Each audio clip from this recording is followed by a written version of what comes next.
Welcome. Right now you might be sitting in a soft chair, lying in bed, or relaxing in a warm room. It feels good.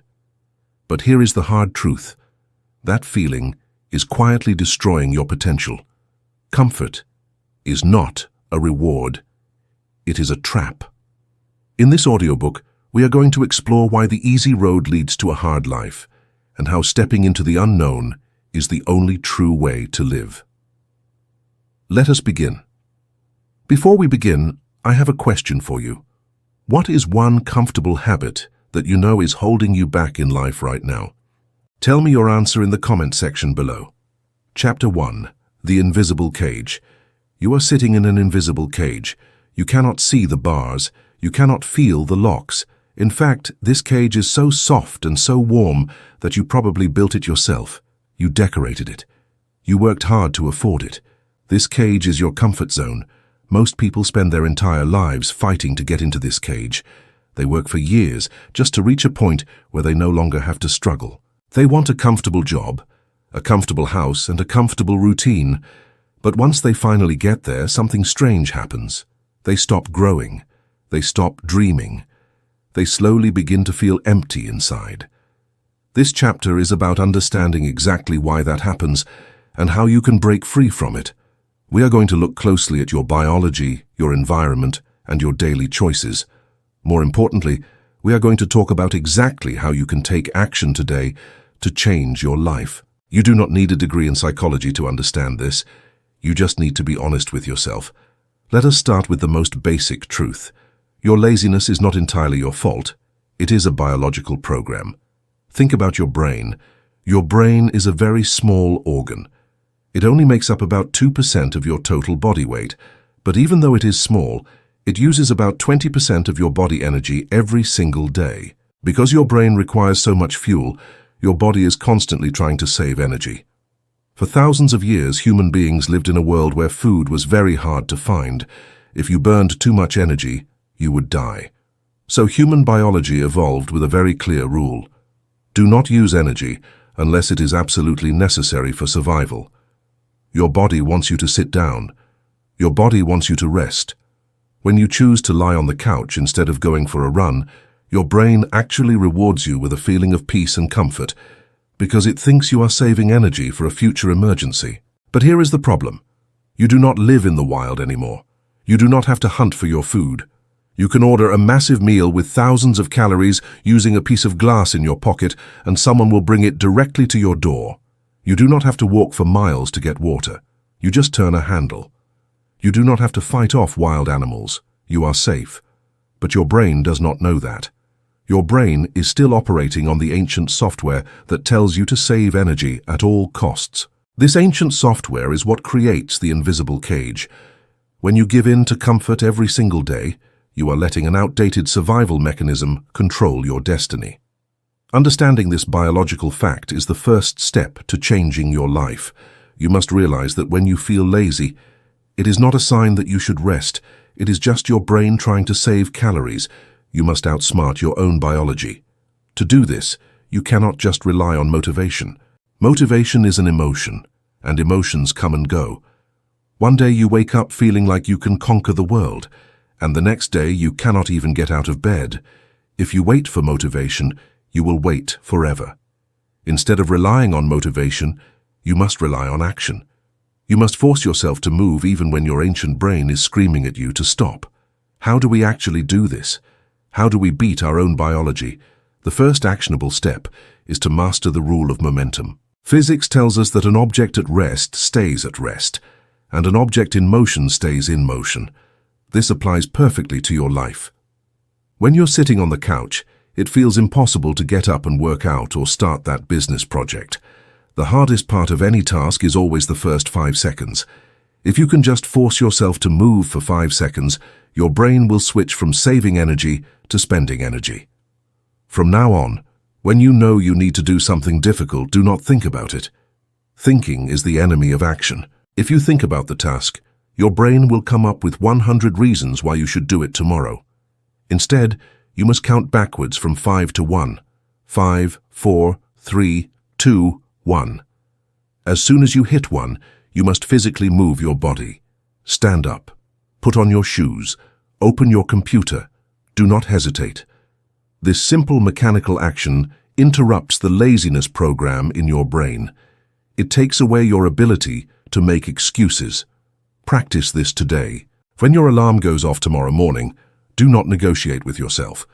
Count backwards from 5 and stand up immediately. You will be amazed at how this simple action destroys the illusion of comfort. The second actionable step to beat your biology is to completely redesign your environment. You are a product of your surroundings. If you keep junk food in your house, you will eat it. If you keep your television remote on your pillow, you will watch television. Your brain will always choose the path of least resistance. Therefore, you must make the path to bad habits incredibly difficult and the path to good habits incredibly easy. Look around your home right now. Is it designed for comfort or is it designed for greatness? If you want to stop scrolling on your phone in the morning, do not sleep with your phone next to your bed. Put your phone in another room. Buy an old-fashioned alarm clock. If you want to start reading more books, put a book on your pillow every morning so that it is the first thing you see when you go to sleep. If you want to eat healthier, throw away every single unhealthy item in your kitchen. Do not rely on willpower. Willpower is like a battery. It drains away as the day goes on. By the evening, your willpower is empty, and that is when comfort wins. Design your environment so that making the right choice is actually easier than making the wrong choice. Force your ancient brain to work hard if it wants to be lazy. Let us move deeper into the nature of comfort. Let us talk about the caveman in the modern city. Imagine taking a human being from 10,000 years ago and dropping them into a modern supermarket. They would be surrounded by bright lights, sweet foods, and endless resources. Their brain would completely overload. That is exactly what is happening to you right now. We live in a world of supernormal stimuli. A supernormal stimulus is an exaggerated version of a natural stimulus that your brain is wired to desire. For example, your brain naturally likes sweet things because in nature, sweet things like fruit contain energy. But modern society has created candy, soda, and refined sugar.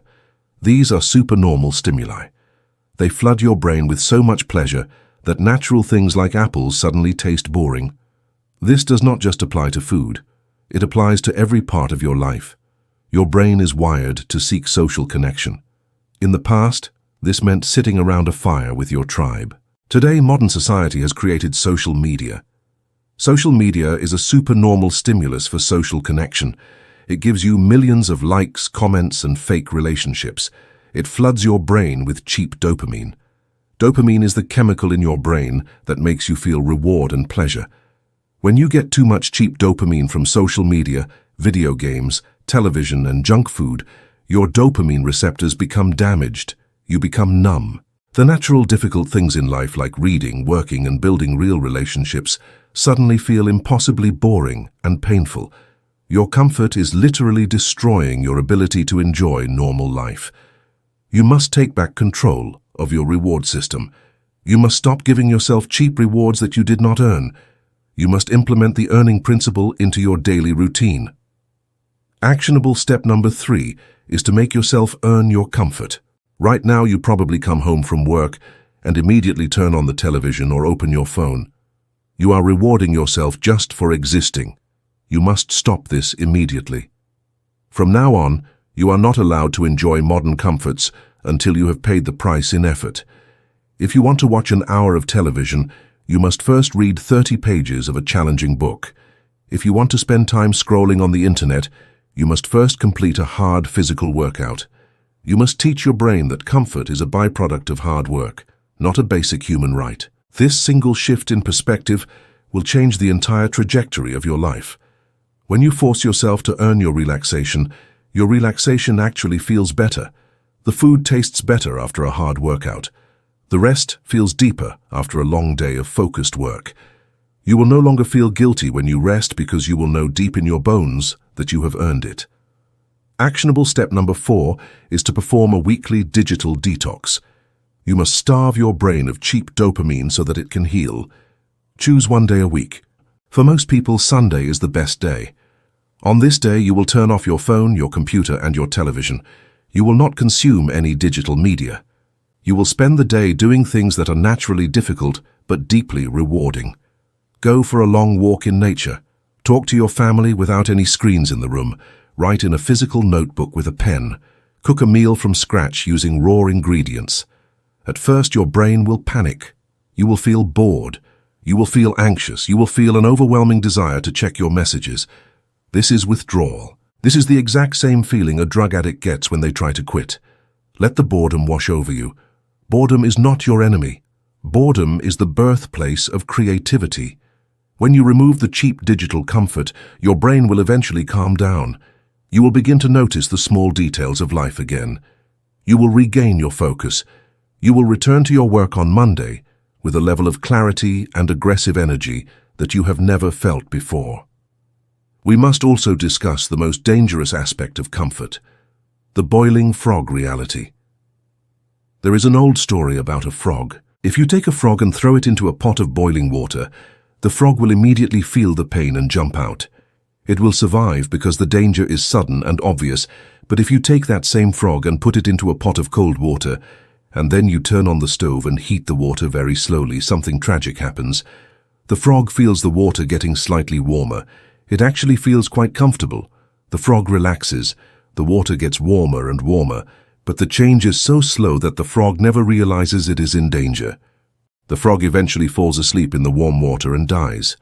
You are the frog, and comfort is the warm water. If a disaster happens in your life, you will immediately react. If you lose your job tomorrow, you will panic, you will update your resume, and you will hustle to find a new way to make money. The danger is obvious, so you take massive action. But comfort does not attack you suddenly. Comfort creeps into your life one tiny compromise at a time. It happens so slowly that you do not even notice your ambition dying. It starts with skipping just one workout because you feel slightly tired. Then you skip another. It starts with watching just one more episode of a show instead of working on your business. It starts with eating junk food just on the weekends, which slowly turns into every day. Months pass. Years pass. You look in the mirror one day, and you do not recognize the person looking back at you. Your dreams have quietly faded away. You are not unhappy, but you are not truly alive either. You are just existing. You have been boiled alive by your own desire for comfort. To escape the boiling pot, you must become aggressively aware of your daily choices. You cannot afford to live on autopilot. Actionable step number 5 is to perform a daily life audit. At the end of every single day, before you go to sleep, you must sit down with a piece of paper and a pen. You must ask yourself a series of brutal questions. Did I do something difficult today to move my life forward? Did I give in to my lower desires? Am I closer to my goals today than I was yesterday? You must write the answers down. You cannot just think them in your head. When you write things down, you force yourself to face the truth. If you skipped your work, write it down. I chose to be lazy today. Look at those words on the paper. Let the guilt and the pain of that failure sink in. Do not hide from it. Use that pain as fuel for tomorrow. If you did the hard work, write that down too. I conquered my weakness today. Build a record of your actions. When you track your life this closely, you make the slow changes visible. You turn the slow warming water into a sudden shock. You will no longer be able to lie to yourself about your progress. Honesty is the only weapon that can destroy the illusion of comfort. Actionable step number 6 is to intentionally inject friction into your daily routines. Comfort is the removal of friction. Society is constantly trying to make everything easier for you. Things are so easy that your physical and mental muscles are becoming weak. You must fight back by making things intentionally harder. If you always take the elevator, start taking the stairs. If you always drive the shortest route to work, park a mile away and walk the rest of the distance. If you always take hot, relaxing showers, turn the handle to freezing cold for the last 2 minutes. These things sound small, but they build a mental armor. Every time you choose the harder path, you are sending a powerful message to your subconscious mind. You are telling yourself that you do not need things to be easy. You are telling yourself that you are capable of handling discomfort. When you do this repeatedly, you build a mental callus. Just like a man who works with his hands builds thick skin that protects him from pain, a person who intentionally chooses difficult things builds a thick mind that protects them from stress. When real tragedy or real difficulty strikes your life, you will not break like fragile glass. You will stand strong because you have practiced suffering. You have trained your mind in the art of discomfort. Let us now examine the final and most deceptive trap of the invisible cage, the trap of good enough. There is a famous saying that good is the enemy of great. If your life is terrible, you are highly motivated to change it. Pain is a fantastic motivator. But if your life is just okay, you are in the greatest danger of all. Millions of people are trapped in the prison of fine. They have a fine job that pays a fine salary. They have a fine relationship, they live in a fine house. Because nothing is terribly wrong, they never feel the urgent need to push for greatness. They settle. They trade their massive potential for a small amount of security. You must understand that security is a complete illusion. Nothing in this physical world is truly secure. Companies go bankrupt, economies crash, health fades. By clinging to the safety of a mediocre life, you are actually taking the biggest risk of all. You are risking the chance of arriving at the end of your life and realizing you never truly lived. The pain of taking a risk and failing lasts for a few months or maybe a few years, but the pain of regret, the pain of looking back and wondering what you could have become, that pain will haunt you until your final breath. You must learn to fear regret more than you fear failure. To break free from the trap of good enough, you must change how you define success. Actionable step number 7 is to define your ultimate, unreasonable vision. Most people only plan one step ahead. They just want a small raise at work or a slightly nicer car. These small goals are not powerful enough to pull you out of your comfort zone. You need a vision so massive and so difficult that it scares you. Take a blank piece of paper and write down what your life would look like if you had no fear of failure. What business would you start? What physical shape would you be in? What impact would you make on the world? Do not be realistic. Realism is just another word for comfort. Write down the most extreme, beautiful version of your future. Once you have that vision clearly defined, look at your current comfortable life. The massive distance between where you are now and where you want to be should make you deeply uncomfortable. That discomfort is exactly what you need. It is the fuel for greatness. Let that massive gap bother you. Let it keep you awake at night. Let it drive you to work harder than you have ever worked before. Actionable step number 8 is the practice of subtraction. When we want to improve our lives, we usually think about adding things. We think we need a new course, a new piece of equipment, or a new routine. But greatness is rarely about adding. It is almost always about subtracting. You must eliminate the comfortable distractions that are consuming your time and energy. Look at your daily schedule. What are the activities that make you feel comfortable but do absolutely nothing to move you toward your massive vision? Do you spend 2 hours a night watching sports? Do you go out drinking every weekend with friends who do not push you to grow? You must aggressively cut these things out of your life. Saying no to comfort means saying no to people and habits that keep you small. This will be lonely at first. Your friends might not understand why you do not want to relax with them anymore, but you must protect your time like it is the most valuable resource on earth, because it is. Every hour you spend trying to feel comfortable is an hour stolen from your ultimate potential. Let us bring this back to the core reality. You are standing at a crossroads.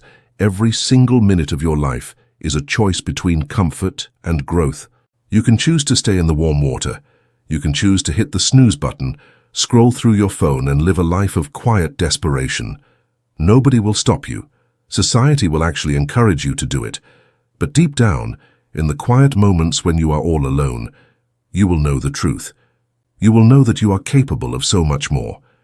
You are holding a diamond in your hand and throwing it into the dirt. Do not let this happen to you. You have a powerful engine inside your mind, but it has been suffocated by years of easy living. It is time to clear out the dirt. It is time to start the engine. It will be loud. It will be uncomfortable. You will sweat. You will fail. You will doubt yourself. But that is the feeling of being alive. That is the feeling of your brain building new pathways and your spirit growing stronger. The cage door is wide open. All you have to do is choose to walk out. Take action today. Do not wait for tomorrow. Tomorrow is the favorite word of a comfortable mind. Pick one difficult thing that you have been avoiding. It does not matter how small it is, do it right now. Go wash the dishes. Go for a run in the rain.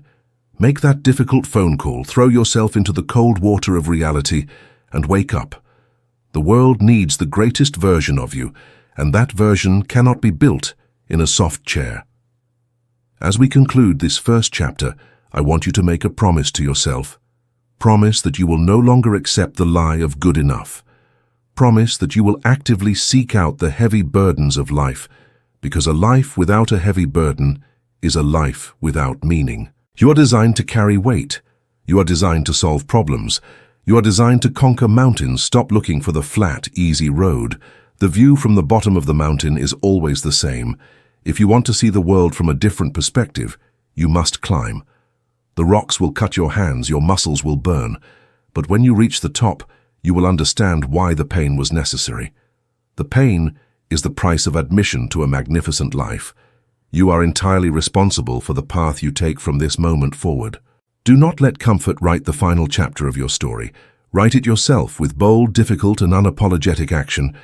We will continue to build this strength in the chapters to come. Stay focused, stay uncomfortable, keep moving forward. Chapter 2. The Cost of Playing It Safe.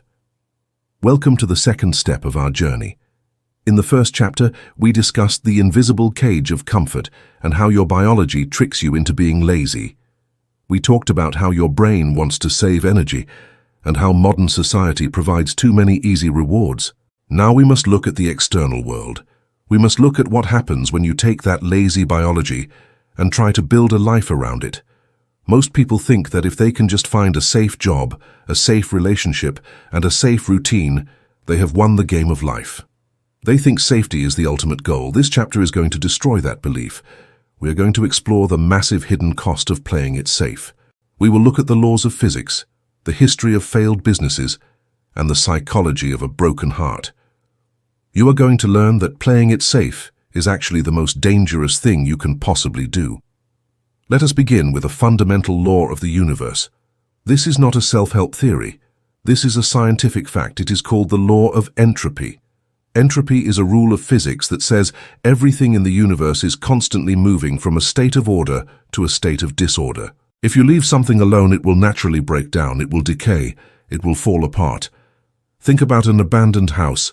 If you leave a house empty for 10 years, what happens to it? You do not have to take a hammer and smash the windows. You do not have to set the house on fire. All you have to do is nothing. If you do nothing, the roof will start to leak, the wood will begin to rot, weeds will grow through the floorboards, the paint will peel away. Time and nature will completely destroy the house just because no one is actively maintaining it.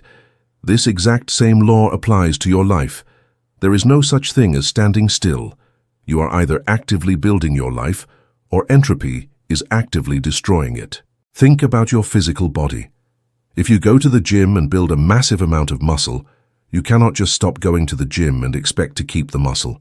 If you sit on the couch for 6 months, your body will break down the muscle tissue. You will become weak. The universe does not allow you to keep what you do not use. Think about your mind. If you stop reading books, if you stop learning new skills, your brain will slowly lose its sharpness. Your memory will fade. Your ability to solve problems will disappear. Think about your relationships. If you stop communicating with your partner, if you stop going on dates, the relationship will not stay the same. It will slowly become cold and distant until it finally breaks. The greatest lie of the comfort zone is the illusion of maintenance. People believe that once they reach a comfortable level of success, they can just pause the game. They think they can just coast. But the law of entropy proves that coasting is impossible. If you are coasting, it means you are going downhill. You are decaying. You are rotting just like that abandoned house. This is the true cost of playing it safe. When you avoid hard work because you want to preserve your energy, you are actually inviting decay into your life. You are letting your skills, your health, and your spirit rot away. How do we fight entropy? How do we stop the decay? You must become a force of continuous creation. Actionable step number 1 is to implement the rule of daily aggressive maintenance. You cannot wait for things to break before you fix them. You must attack the decay before it happens. I want you to divide your life into 4 main pillars: health, wealth, relationships, and mindset. Every single day, you must take one small aggressive action in each of these 4 pillars to fight entropy. For your health, you might do 50 push-ups the moment you wake up. For your wealth, you might spend 20 minutes studying a new financial skill or reading about investing. For your relationships, you might send a message to a friend telling them exactly why you appreciate them. For your mindset, you might write down 3 things you learned from a recent failure. These actions do not have to take hours. They just have to be intentional. You must prove to the universe every single day that you are not an abandoned house. You must prove that the lights are on and somebody is home. Actionable step number 2 is to adopt the mindset of the white belt. In martial arts, the white belt is the beginner. The white belt knows nothing. The white belt is awkward and makes mistakes, but the white belt is also hungry. The white belt is a sponge that absorbs every lesson. When people get comfortable in life, they act like black belts. They think they know everything. They stop asking questions. They stop trying new techniques. That is the moment entropy takes over. You must force yourself to be a white belt again. Look at your career. Even if you have been doing your job for 10 years, you must find a way to become a beginner. Find a new software program you do not understand. Volunteer for a project in a different department. Go to a conference and talk to people who are smarter than you. If you are the smartest person in the room, you are in the wrong room. You must actively seek out rooms where you feel stupid. Feeling stupid is the antidote to entropy. Feeling stupid means you are growing. Now we must look at a real-world example of what happens when a massive entity decides to play it safe. We are going to talk about the Blockbuster mistake. Many years ago, Blockbuster Video was the king of the entertainment world. They had thousands of stores all over the globe. They made billions of dollars. Every weekend, millions of families would drive to a store, walk through the aisles, and rent a movie. Blockbuster was incredibly successful. They were incredibly comfortable. They had conquered their industry, and they believed they were untouchable. Then a small company named Netflix appeared. At first, Netflix was tiny. They mailed digital video discs to people in the mail. It was a strange idea. Netflix was losing money and struggling to survive. The founders of Netflix went to Blockbuster and offered to sell their entire company for a very small amount of money. They wanted Blockbuster to buy them and help them grow. Do you know what the executives at Blockbuster did? They laughed. They literally laughed the Netflix founders out of the room. They looked at their massive empire, they looked at their comfortable profits, and they decided that they did not need to take a risk on a new idea. They chose to play it safe. We all know how this story ends. Netflix eventually created streaming video. They changed the entire world. Blockbuster refused to change until it was too late. They clung to their old safe business model. Today, Blockbuster is completely dead. Their thousands of stores are empty. They were wiped off the face of the earth because they chose comfort over innovation. This is not just a business story. This is a story about your life. You are the chief executive officer of your own life.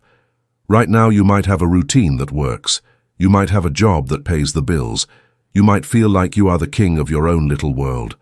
But the world around you is changing at lightning speed. Technology is advancing. Artificial intelligence is replacing jobs. New industries are being born every single day. If you choose to sit in your comfortable routine and ignore the changes happening around you, you are making the Blockbuster mistake. You are laughing at the future, and the future is going to destroy you. You cannot wait for the world to force you to change. By the time you are forced to change, it is already too late.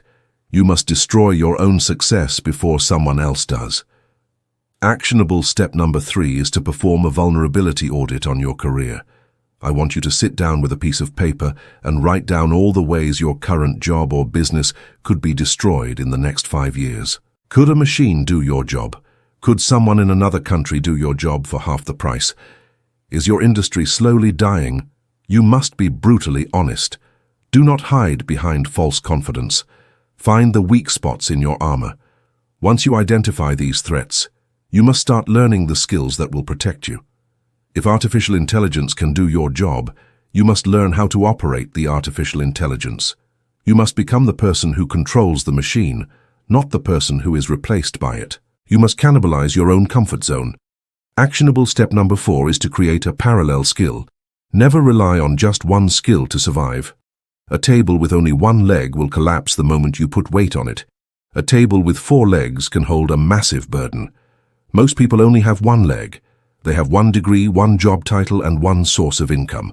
This is incredibly dangerous. You must build a second leg. You must learn a parallel skill that makes you more valuable. If you are a computer programmer, you must learn how to speak in public and sell your ideas. A programmer who can only write code is easily replaced. A programmer who can write code and present a pitch to investors is rare and powerful. If you are a nurse, you must learn about healthcare administration or medical writing. You must combine 2 different skills to create a unique profile that nobody else has. When you have parallel skills, you are no longer playing it safe. You are building an unbreakable fortress around your life. Let us talk about the concept of security itself. Why do we crave security so much? We crave it because the world is terrifying.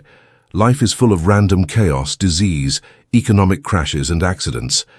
We build walls around ourselves to keep the chaos out. We get a permanent contract at work. We buy a house in a quiet neighborhood. We save money in a bank account. We look at these things and we tell ourselves that we are safe. But this security is a complete illusion. Look at recent history. In the year 2008, the global economy crashed.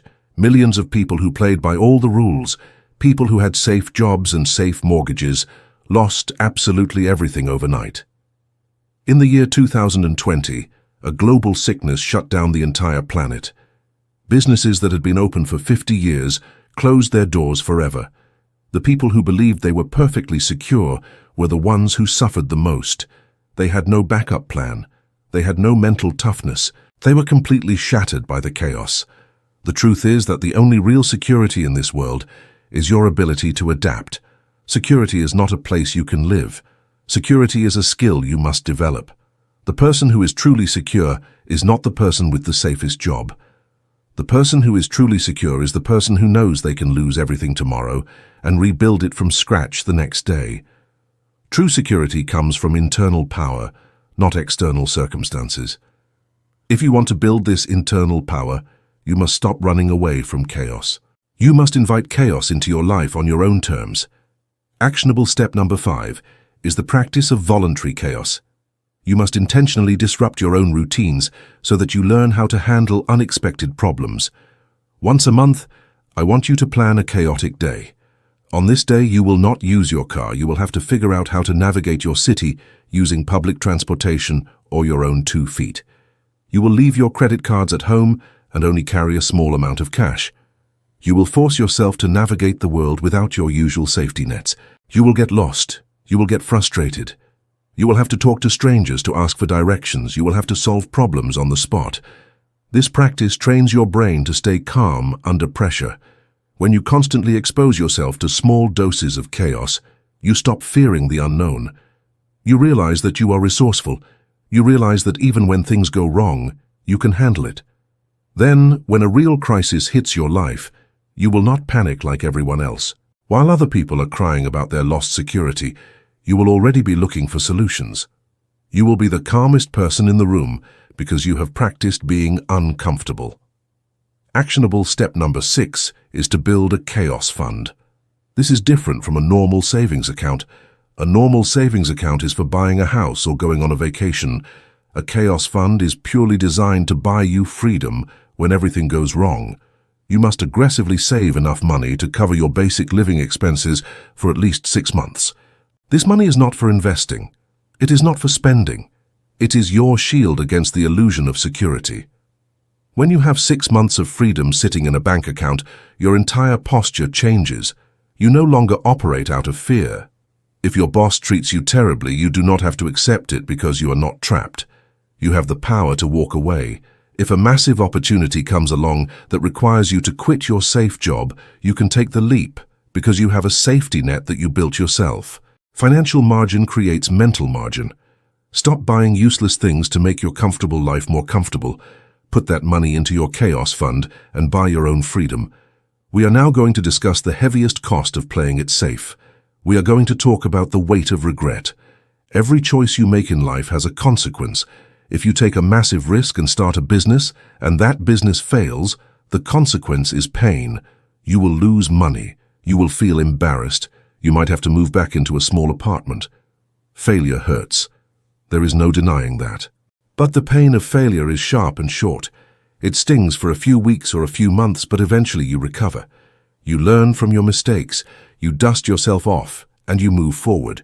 You become a smarter and stronger person because of the failure. But there is another type of pain.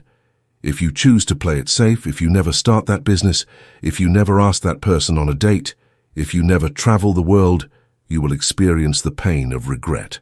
Regret is not a sharp, short pain. Regret is a slow, crushing weight that gets heavier every single year. It is a chronic disease of the soul. There was a famous nurse named Bronnie Ware who spent years working with people who were dying.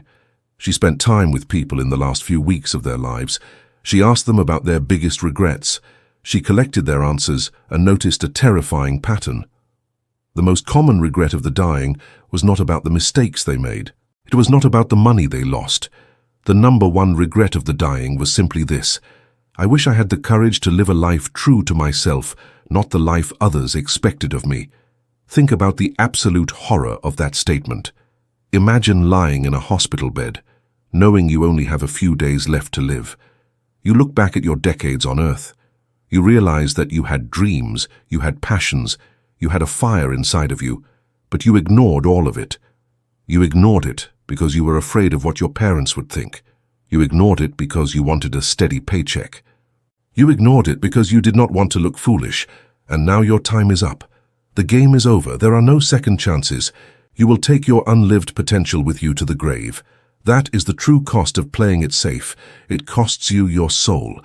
You cannot let this happen to you. You must use the reality of death to wake yourself up.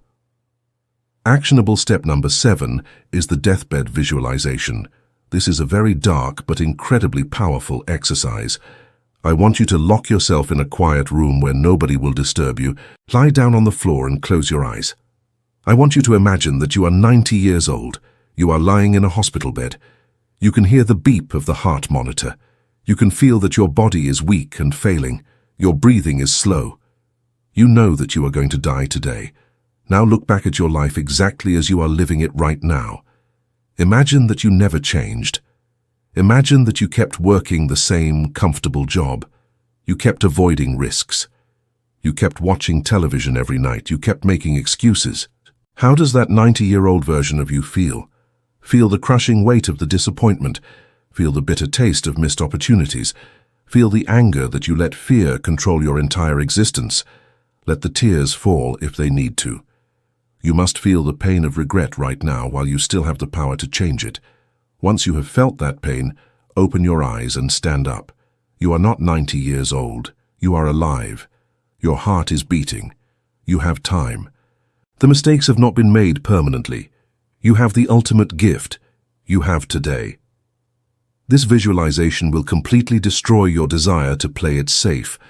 When you compare the temporary fear of starting a new project to the permanent horror of dying with regret, the choice becomes incredibly easy. The fear of failure disappears because it is replaced by a massive, aggressive fear of a wasted life.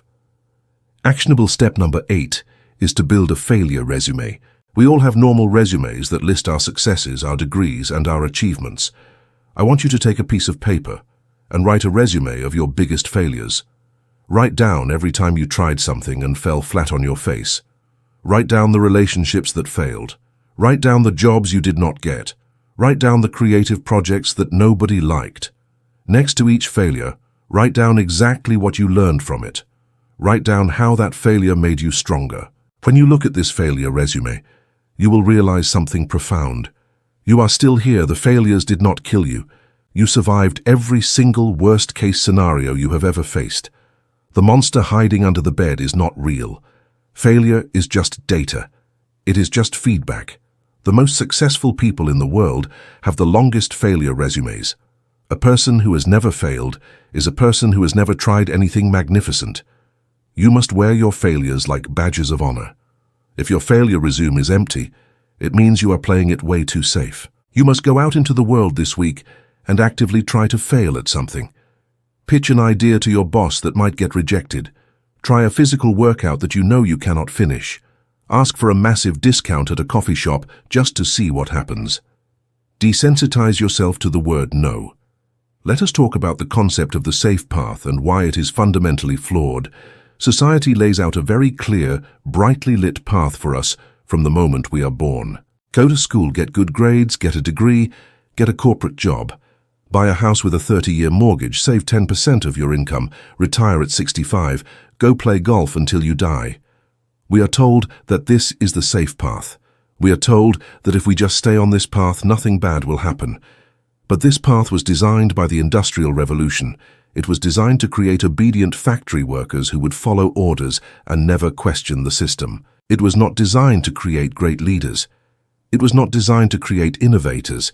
It was not designed to create deeply fulfilled human beings. The safe path requires you to trade the most energetic and passionate years of your life in exchange for a tiny promise of relaxation when you are too old to enjoy it. Playing it safe means you are playing someone else's game. You are building someone else's dream. When you accept the safe path, you are telling the universe that you do not trust yourself to handle the wilderness. You are putting a ceiling on your own potential. If you want to experience the absolute peak of human existence, you must step off the lit path and walk into the dark forest. You must hack your own trail. This brings us to actionable step number 9, the 90-day wilderness challenge. I want you to pick one massive goal that completely breaks the rules of your normal safe life. It could be starting a side business, writing a book, training for a massive physical event, or moving to a new city. For the next 90 days, you are going to dedicate 2 hours every single day to this massive goal. You will not tell anyone about it. You will not post about it on the internet. You will work on this goal in complete silence. You are going to sacrifice your comfortable evenings and your lazy weekends. You are going to enter the wilderness. During these 90 days, you will face severe doubt. Your brain will scream at you to stop. Your friends might wonder why you are not hanging out with them anymore. The law of entropy will try to pull you back into decay, but you must hold the line. You must treat these 90 days as a matter of absolute priority. If you can survive the 90 days, you will emerge on the other side as a completely different human being. You will realize that the wilderness is not a place of fear. The wilderness is the only place where true magic happens. You will have proof that you are capable of executing a massive vision. We must also address the social cost of playing it safe. When you choose to live a comfortable life, you attract other comfortable people. Your social circle becomes a room of mediocrity. You sit around with your friends and you complain about your jobs, you complain about the economy, and you complain about the world.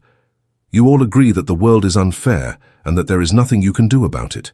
You validate each other's excuses. This is toxic. If you are surrounded by people who are playing it safe, they will actively pull you down the moment you try to take a risk. They will tell you that your new idea is crazy. They will tell you that you are working too hard. They do this because your ambition makes them feel bad about their own laziness. If you want to stop playing it safe, you must change your tribe. Actionable step number 10 is the aggressive networking rule. You must actively seek out people who are taking massive risks. You must find people who are building things, failing publicly, and pushing their limits. Go to networking events. Join communities of builders and athletes. Send direct messages to people you admire and ask them for 10 minutes of their time. You need to immerse yourself in an environment where taking risks is considered normal. When you are surrounded by lions, you cannot act like a sheep. Their courage will bleed into your psychology. Their standard of excellence will become your new baseline. Do not let the fear of losing your old friends stop you. You do not have to hate them, but you must distance yourself from their comfortable mindset. Elevation requires separation. You cannot drag everyone with you to the top of the mountain. Some people belong at the bottom, and that is their choice. Your only responsibility is to make sure you do not stay at the bottom with them. Let us summarize the brutal reality of this chapter. The universe is hostile to comfort. Entropy is waiting to destroy your stagnant life. The companies and individuals who refuse to adapt are always wiped out. The security you are desperately clinging to is a complete fantasy that can disappear in a single afternoon. And the ultimate price you will pay for hiding from the world is a deathbed filled with unbearable regret. Playing it safe is a guaranteed strategy for losing the game of life. You are guaranteed to lose your passion. You are guaranteed to lose your potential. You are guaranteed to fade into the background as an average forgotten footprint in history. You were not born to be average. You were not given this complex brain and this beating heart just to pay bills and die. You were given life to leave a mark. You were given life to build, to struggle, to conquer, and to create. You must declare war on safety. You must look at your comfortable routine and burn it to the ground. Starting today, every time you face a choice between the easy way and the hard way, you must choose the hard way. When you are afraid of doing something, that fear is a compass. It is pointing exactly to the direction you need to go. Run toward the fear. Embrace the chaos. Build your parallel skills. Audit your daily actions. Construct your failure resume. The path of risk is not easy. There will be days when you want to quit. There will be moments when you are lying on the floor completely exhausted, wondering why you did not just stay in your soft bed. But in those moments, I want you to remember the abandoned house. Remember the law of entropy. Remember the nurse listening to the regrets of the dying. Stand up, take a deep breath, and take one more step into the dark forest. You are building an unbreakable spirit. You are forging a life of massive impact. The cost of playing it safe is your soul. The reward for taking the risk is absolutely everything. Keep your eyes open. Keep moving forward. Take the massive risk today. Chapter 3. The Science of Stretching. Welcome to the third chapter of our journey. In the previous chapters, we discussed the invisible cage of comfort and the massive cost of playing it safe. We talked about how entropy destroys a stagnant life and how your ancient biology tries to keep you lazy. You now understand the danger. You understand what you are fighting against. Now we must transition from understanding the problem to building the solution. This chapter is about the physical and psychological mechanics of growth. We are going to look inside your head. We are going to examine the actual science of how a human being changes. Many people believe that their personality, their intelligence, and their abilities are permanently fixed. They believe that they are born a certain way, and they must die that way. That is the greatest lie ever told. This chapter will prove to you that you are a completely changeable organism. We are going to discuss the science of stretching your mind, the biological reality of how your brain grows, and the exact actionable steps you must take to force that growth every single day. Let us begin with the most powerful biological concept you will ever learn. It is called neuroplasticity. For a very long time, scientists believed that the human brain stopped growing after childhood. They thought that once you became an adult, your brain was like wet concrete that had finally dried. They believed that if you were not smart by the age of 20, you would never be smart. If you were naturally anxious, you would always be anxious. But modern science has completely destroyed that belief. We now know that the brain is not like concrete. It is like plastic. It is constantly changing, molding, and rewiring itself based on your daily actions. This is neuroplasticity. Every time you think a thought, feel an emotion, or perform an action, your brain fires electrical signals between cells. These cells are called neurons. When you do the same thing over and over again, the connection between those specific neurons becomes stronger and faster. To understand this, you must imagine a massive field of tall grass. Imagine that you need to walk from one side of the field to the other. The first time you walk through the grass, it is very difficult. The grass is tall, there are rocks in the way, and you have to push through thick bushes. It takes a lot of energy and a lot of time to reach the other side. But imagine you walk that exact same path the next day. The grass is slightly pushed down, it is a little bit easier. Now imagine you walk that exact same path every single day for 10 years. What happens? The grass is completely gone. The dirt is packed down hard. There are no bushes, it is no longer a path, it is a smooth, wide dirt road. You can run across it with your eyes closed. It requires almost zero energy. This is exactly what happens in your brain. When you learn a new skill or try a new habit, it is like walking through the tall grass. Your brain has to work incredibly hard. It feels uncomfortable, it feels slow, you make mistakes. This is the friction of building a new neural pathway. But when you do something every single day, like driving to work, tying your shoes, or grabbing your phone the second you wake up, your brain has built a massive superhighway for that action. The electrical signals travel so fast that you do not even have to think about what you are doing. You do it on autopilot. Here is the terrifying part of neuroplasticity. Your brain does not care if the superhighway is good for you or bad for you. Your brain only cares about efficiency. If you spend 10 years complaining every time something goes wrong, you have built a massive neurological superhighway for complaining. Your brain becomes highly efficient at finding the negative side of every situation. You become a professional complainer without even realizing it. If you spend 10 years eating junk food every time you feel sad, your brain builds a permanent physical connection between sadness and sugar. You have physically wired your brain for failure. But the opposite is also true. This is where your true power lies. Because your brain is plastic, you can build new highways at any age. You can let the old destructive dirt roads grow over with grass, and you can hack a completely new path through the jungle. You can physically rewire your brain to become disciplined, resilient, and unstoppable. But you cannot do this by thinking about it. You can only do this through the science of stretching. You must force your brain into states of discomfort so that it has no choice but to build new connections. How do we actually force neuroplasticity? How do we build these new superhighways? Actionable step number 1 is the practice of neurological confusion. Your brain loves predictability because predictability saves energy. To wake your brain up, you must intentionally confuse it with small, harmless changes to your daily routine. If you brush your teeth with your right hand every morning, I want you to start brushing your teeth with your left hand. It sounds incredibly simple, but the first time you do it, you will feel awkward and clumsy. That awkward feeling is the physical sensation of your brain trying to build a new pathway. If you always take the exact same route to drive to work, force yourself to take a completely different route tomorrow. Do not use a map. Force your brain to navigate the streets. If you always listen to the same type of music, listen to a completely foreign genre for one entire day. These small daily acts of confusion prevent your brain from going to sleep. They keep the plastic nature of your mind warm and ready to mold. You are telling your nervous system that you are still a learner. Actionable step number 2 is the immersion technique for new skills. You cannot build a new neural highway by working on a skill for 5 minutes a week. Neuroplasticity requires deep, focused attention, followed by rest. If you want to learn a new language, learn how to code, or learn how to speak in public, you must immerse yourself in the discomfort of that skill.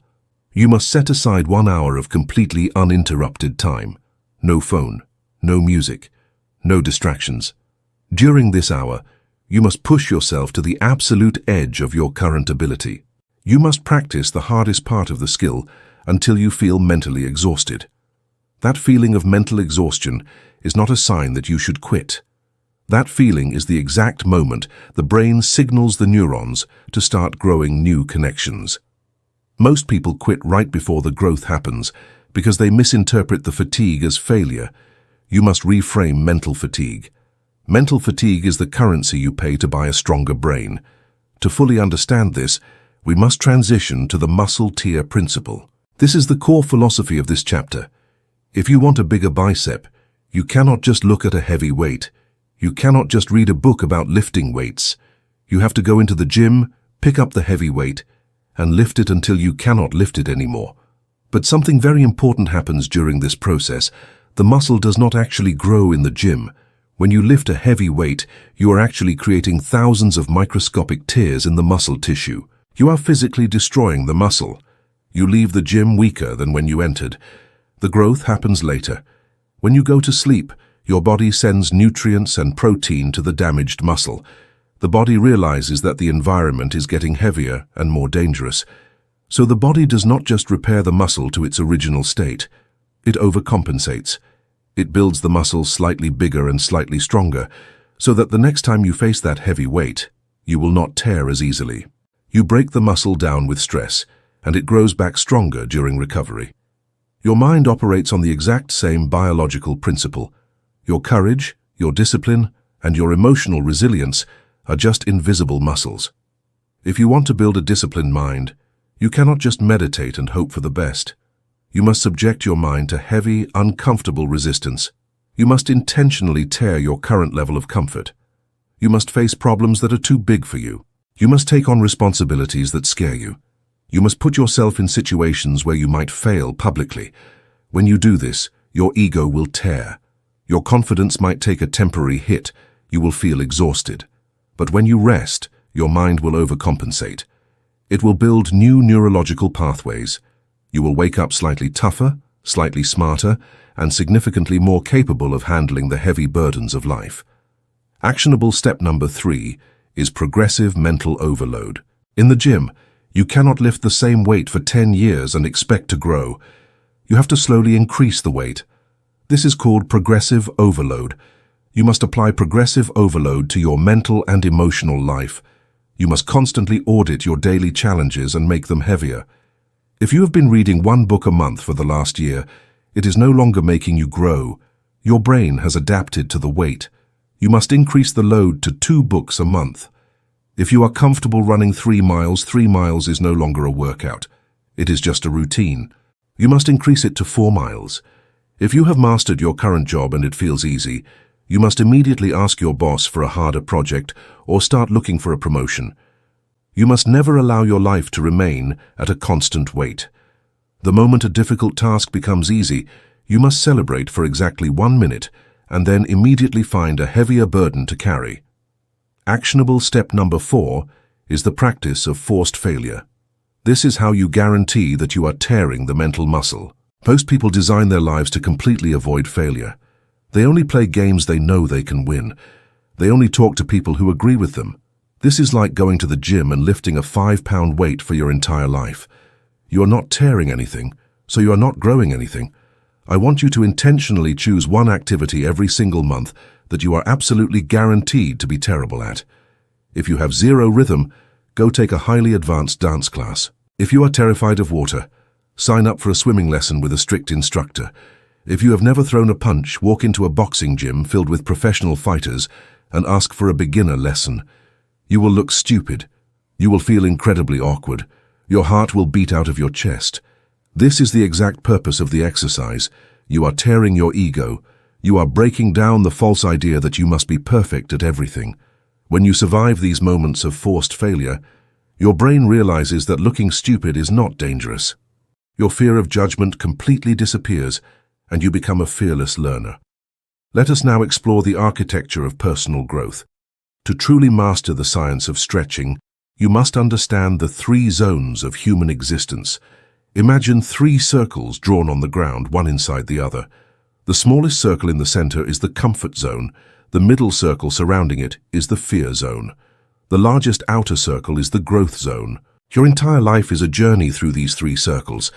The center circle is the comfort zone. You already know this place. This is where your routines live. This is where your favorite television shows, your warm bed, and your predictable job live. In the comfort zone, you feel safe, in control, and relaxed. You do not have to think hard. You do not have to face rejection.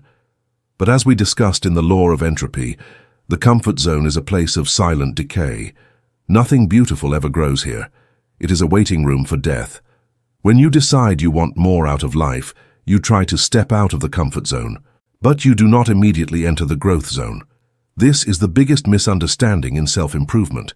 People think that as soon as they decide to change, they will start growing. That is false. When you step out of the comfort zone, you immediately crash into the second circle, the fear zone. The fear zone is a brutal, chaotic, and highly uncomfortable place.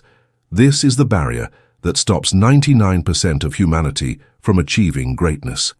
When you enter the fear zone, your ancient brain panics. It releases cortisol and adrenaline. It tells you that you are in mortal danger. In the fear zone, you lack self-confidence. You constantly compare yourself to other people. You worry excessively about what your friends and family will think of your new path. You feel like a fraud. You experience intense imposter syndrome. Most importantly, the fear zone is where you manufacture brilliant logical excuses to quit. Your brain will convince you that you do not have enough time, you do not have enough money, or you are simply not talented enough. What happens to most people? They try to start a new business, they hit the fear zone, they feel the anxiety, and they immediately run backward into the warmth of the comfort zone. They try to lose weight, they go to the gym, they feel embarrassed in the fear zone, and they run back to the couch. They spend their entire lives bouncing off the walls of the fear zone and retreating to safety. Actionable step number 5 is mastering the art of lingering in the fear zone. You must understand that the fear zone is not a permanent destination. It is just a hallway. You have to walk through the dark hallway to get to the bright room of the growth zone. When you feel the anxiety, the doubt, and the imposter syndrome, you must not retreat. You must stand still. You must learn to sit with the terrible feeling of uncertainty. When your brain screams at you to quit, you must calmly reply to your own brain. You must say, "I hear you. I know you are scared, but we are not going back." Practice this daily. When you have to make a difficult phone call and your hand is shaking, just sit there and watch your hand shake. Observe the physical sensation of fear. Notice how your breathing gets shallow. Notice the heat in your chest. Do not fight it, but do not surrender to it either. Just observe it. By lingering in the fear zone without retreating, you prove to your amygdala that the fear is not a real physical threat. Eventually the fear will burn itself out, the hallway will open, and you will step into the third circle. The third circle is the growth zone. This is the promised land. In the growth zone, the panic disappears. You are still doing hard things, but you are no longer terrified of them. You start finding a deep sense of purpose. You begin to acquire new skills. You start setting bigger, more aggressive goals. You realize your own power. You realize that you can learn anything and overcome anything. The most beautiful part of the growth zone is that it eventually becomes your new comfort zone. The heavy weight that used to tear your muscles is now a warm-up weight. You have expanded your baseline. But remember the rule of progressive overload. Once the growth zone becomes comfortable, you must draw a new, bigger circle and start the process all over again. Actionable step number 6 is creating a fear map. You cannot defeat an enemy you cannot see. Take a notebook and draw 3 columns. In the first column, write down 3 major goals you want to achieve this year. In the second column, write down the exact fears that are stopping you from starting. Be brutally honest. Are you afraid of losing money? Are you afraid of looking stupid on the internet? Are you afraid your spouse will criticize you? In the third column, write down the absolute worst-case scenario if that fear comes true. What is the actual consequence? If you look stupid on the internet, what happens? People laugh for 5 seconds and then scroll to the next video. You do not die. You do not go to prison. When you map out your fears on paper, you take away their emotional power. You expose them to logic. You will quickly realize that the fear zone is entirely made of paper tigers. They look terrifying in the dark, but in the light of day, they are completely harmless. Let us dive deeper into the mechanics of the brain and how it processes failure in the fear zone. We need to talk about the dopamine prediction error. This is a scientific concept that explains why you feel so bad when you fail, and how you can use that feeling to get smarter.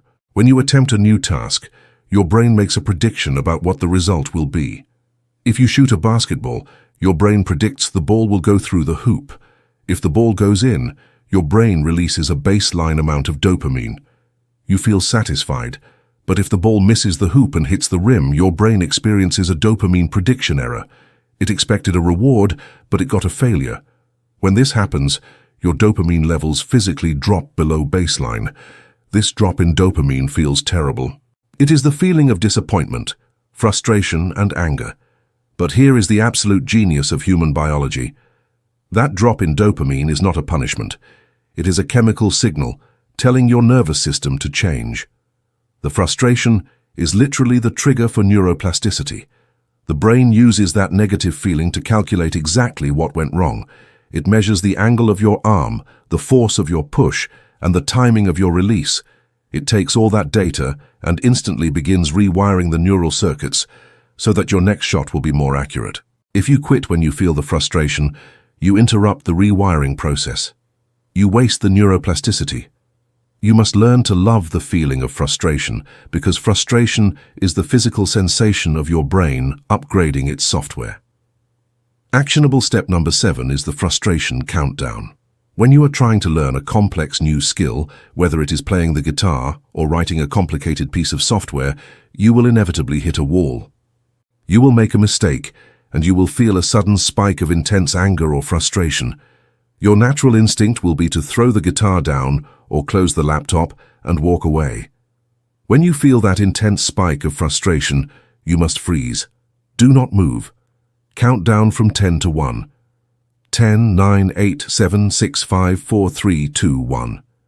During those 10 seconds, remind yourself of the science.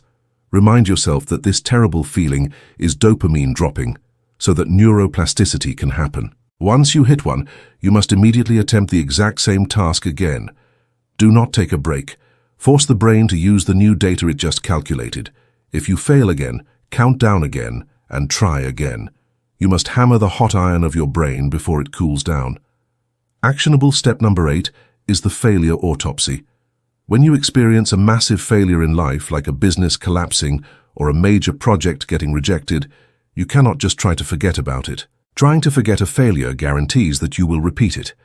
You must perform an autopsy on the failure, just like a doctor performs an autopsy on a dead body. Take a completely blank document and write a detailed report of everything that went wrong. Do not blame other people. Do not blame the economy. Take absolute extreme ownership of every single mistake. Did you communicate poorly? Did you ignore red flags? Did you get lazy? Write it all down. Then extract 3 unbreakable rules from that failure that you will apply to your life moving forward.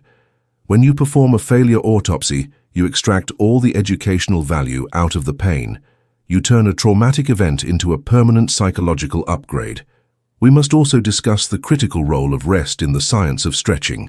As I mentioned earlier with the muscle tear principle, the growth does not happen during the stress. The growth happens during the recovery. If you go to the gym and lift heavy weights for 10 hours straight, you will not build massive muscles. You will tear your muscles completely off the bone and you will end up in the hospital. The same is true for your mind. In our modern hustle culture, people believe that they must grind 24 hours a day to be successful. They sleep 4 hours a night. They drink 10 cups of coffee. They brag about how exhausted they are. This is not discipline. This is neurological suicide. When you deprive your brain of rest, you completely shut down neuroplasticity. You fill your brain with toxins. You destroy your ability to focus, regulate your emotions, and solve complex problems. You become a zombie, running on a treadmill, burning massive amounts of energy but going absolutely nowhere. Actionable step number 9 is the implementation of mandatory deep recovery. You must treat your rest with the exact same level of aggressive discipline that you treat your work. Recovery is not a weakness. Recovery is a weapon. First, you must fiercely protect your sleep. Sleep is the primary state where your brain builds new neural connections and flushes out metabolic waste. You must aim for at least 7 to 8 hours of high-quality sleep every single night. Turn off all electronic screens 1 hour before bed. Keep your bedroom completely dark and cold. Second, you must implement periods of non-sleep deep rest during your day. When you finish a highly intense, uncomfortable task that stretched your mind, you cannot immediately switch to scrolling on social media or answering 100 emails. Social media is not rest. It is a supernormal stimulus that drains your energy. After a period of intense mental stretching, you must give your brain 20 minutes of complete silence. Lie down on the floor, close your eyes, and focus entirely on your breathing. Breathe in deeply through your nose for 4 seconds, hold it for 4 seconds, and exhale slowly through your mouth for 6 seconds. This specific breathing pattern activates your parasympathetic nervous system. It pulls your body out of the fight or flight state of the fear zone and pushes it into the rest and digest state.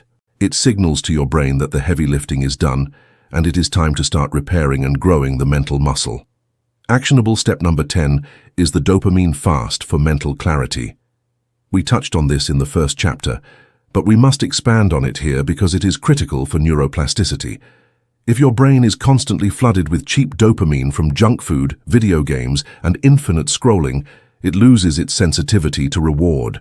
When you try to do something difficult, like reading a dense book or learning a new skill, your brain refuses to engage because the dopamine reward is too low compared to a video game.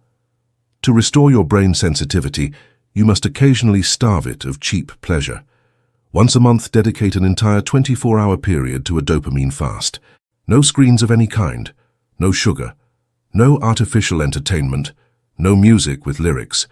You will only drink water, eat plain, healthy food, write in a journal, walk outside, and think. The first few hours will feel like torture. Your brain will scream for stimulation. But by the end of the day, something miraculous will happen. Your dopamine receptors will reset. The next morning, when you sit down to do hard, uncomfortable work, it will actually feel highly engaging. A plain apple will taste like a gourmet dessert. You will have reclaimed your brain's natural drive to conquer difficult tasks. Let us bring all of these concepts together to form a cohesive strategy for your life. You are the architect of your own mind. You have the raw materials. You have a brain that is entirely plastic and eager to be molded. You have the mechanism of progressive overload to build your mental strength. You understand the 3 zones of existence, and you know how to navigate the chaotic hallway of the fear zone. The science is completely on your side. The only thing missing is your relentless commitment to execute. You must stop waiting for life to get easier. Life will never get easier. You must get stronger. The universe will constantly throw heavy burdens at you. It will throw financial crises, relationship failures, and health problems at you. If you have spent your entire life sitting in the comfort zone, protecting your fragile ego and avoiding difficult things, those burdens will absolutely crush you. But if you have spent your life intentionally stretching your mind, intentionally tearing your mental muscles, and intentionally hunting for discomfort, you will catch those heavy burdens with ease. You will smile at the chaos because you have trained for it in the dark. I want you to look at your life right now. Where are you operating on autopilot? Where is the dirt road so wide and so smooth that you are practically asleep at the wheel? Identify that area of your life today. Do not wait for tomorrow. Tomorrow is the enemy of action. Tomorrow is the day when all great plans die. Take action right now. Hack a new path through the jungle. Do something that makes you feel incredibly uncomfortable. Speak up in a meeting where you normally stay silent. Throw away all the junk food in your house. Sign up for a physical event that you are terrified of failing. When the fear hits you, and it will hit you hard, I want you to remember the grass. I want you to remember the neural highways. I want you to remember the dopamine prediction error. Remind yourself that the pain you are feeling is simply the physical sensation of weakness leaving your brain. The frustration is the sensation of an upgrade. Lean into that pain. Embrace the heavy weight, tear the muscle, and watch as you transform from a person who hides from the world into a person who actively shapes it. The danger of comfort is that it convinces you the cage is a castle. It is not a castle, it is a prison, and the only key to the door is voluntary discomfort. Pick up the key, turn the lock, step into the fear zone, and start building the ultimate version of yourself. Your plastic mind is waiting for your orders. Give it the hardest, most magnificent orders you can possibly imagine. We will continue to build this immense internal power in the next phase of our journey. Until then, keep stretching, keep tearing the comfort, keep moving forward. Chapter 4. The Art of Voluntary Discomfort. Welcome to the 4th chapter of our journey together. In the first 3 chapters, we uncovered the invisible cage of comfort. We looked at the terrifying cost of playing it safe and letting the law of entropy destroy your potential. We then explored the deep science of your brain. We learned about neuroplasticity and the biological requirement to stretch your mind through progressive overload. You now know that you are not permanently stuck. You know that your brain is plastic and ready to be molded. But knowing the science is not enough. You can read 1,000 books about how to build a house, but until you pick up a hammer and hit a nail, you are just a person standing in an empty field with a head full of theory. Now it is time to pick up the hammer. Now it is time to move from the realm of thinking into the realm of brutal, physical, and psychological action. This chapter is about the daily execution of pain. We are going to master the ancient and highly effective practice of voluntary discomfort. We are going to learn how to actively hunt for things that make us suffer, not because we want to destroy ourselves, but because we want to build an unbreakable spirit. Let us begin with a scientific concept that will completely change the way you view stress. The concept is called hormesis. Hormesis is a biological phenomenon where a small dose of a harmful substance or a stressful environment actually makes an organism significantly stronger, healthier, and more resilient. If you give an organism too much stress, it will die. If you give an organism zero stress, it will become incredibly weak and eventually die from its own fragility. But if you give it just the right amount of acute, intense stress, it will adapt and upgrade its entire system. To understand hormesis, we must look at the natural world. Many years ago, scientists built a massive indoor glass structure called a biodome. Inside this biodome, they planted trees. They provided the trees with the perfect amount of water, the perfect amount of sunlight, and the perfect soil. The trees grew incredibly fast. They looked perfectly healthy. But before the trees could reach their full height, something strange happened. They all started falling over. They just collapsed to the ground. The scientists were completely confused. They had given the trees the perfect environment. What went wrong? They eventually discovered the missing ingredient: wind. Inside the protective glass of the biodome, there was no wind. In the natural world, wind constantly pushes against a tree. This pushing is a form of stress. It is a form of discomfort. When the wind pushes the tree responds by sending its roots deeper into the ground and building thicker, stronger wood in its trunk. The stress of the wind is the exact mechanism that gives the tree the strength to stand up tall. Because the trees in the biodome never experienced the discomfort of the wind, they never grew deep roots. They grew tall, but they were fundamentally weak. They collapsed under their own weight. You are exactly like those trees. Modern society has built a massive, comfortable biodome around you. You have temperature-controlled houses, soft beds, instant food, and endless entertainment. The wind has been completely removed from your life. You are growing older. You are getting heavier, but you have no roots. Your trunk is weak. When a real storm comes into your life, when a financial crisis hits, when a loved one gets sick, or when you face a massive failure, you do not have the structural integrity to handle it. You collapse under your own weight, just like the trees in the experiment. You cannot wait for the natural storms of life to build your roots. The storms of life are often too severe. If a massive hurricane hits a weak tree, the tree is completely destroyed. You must simulate the wind. You must introduce artificial storms into your daily life. This is the practice of voluntary discomfort. It is the conscious decision to make your life harder on purpose. When you intentionally subject yourself to small, controlled doses of pain and stress, you activate the biological process of hormesis. Your body and your mind respond to the stress by building thicker armor. You become younger, sharper, and infinitely more capable of handling the heavy burdens of existence. How do we actually practice this? How do we bring the wind back into our lives? We must attack the areas where society has made us the most comfortable. Actionable step number 1 is the mastery of the cold water protocol. For thousands of years, human beings bathed in freezing cold rivers and lakes. Our biology is designed to handle extreme changes in temperature, but today we turn a little metal handle and we are instantly rewarded with steaming hot water. We stand in the hot water and we relax. It feels amazing, but it is making you soft. It is destroying your mental toughness. Starting tomorrow morning, you are going to change this. I am not asking you to take a 10-minute ice bath. I am asking you to master the first 60 seconds of your day. You will step into the shower and you will turn the handle to the absolute coldest setting possible. Do not put your hand in to test the water. Do not wait for it to warm up. You must step directly under the freezing stream of water. Let me explain exactly what will happen in your mind before you turn that handle. You will stand outside the shower and you will look at the handle. Your brain will start screaming at you. Your ancient survival software will boot up. It will tell you that the cold water is dangerous. It will give you a dozen incredibly logical reasons why you should not do it today. Your brain will say, "You are tired today, you can start tomorrow, you have a slight headache, you need to relax before work." These excuses will sound completely reasonable. This is the invisible cage talking to you.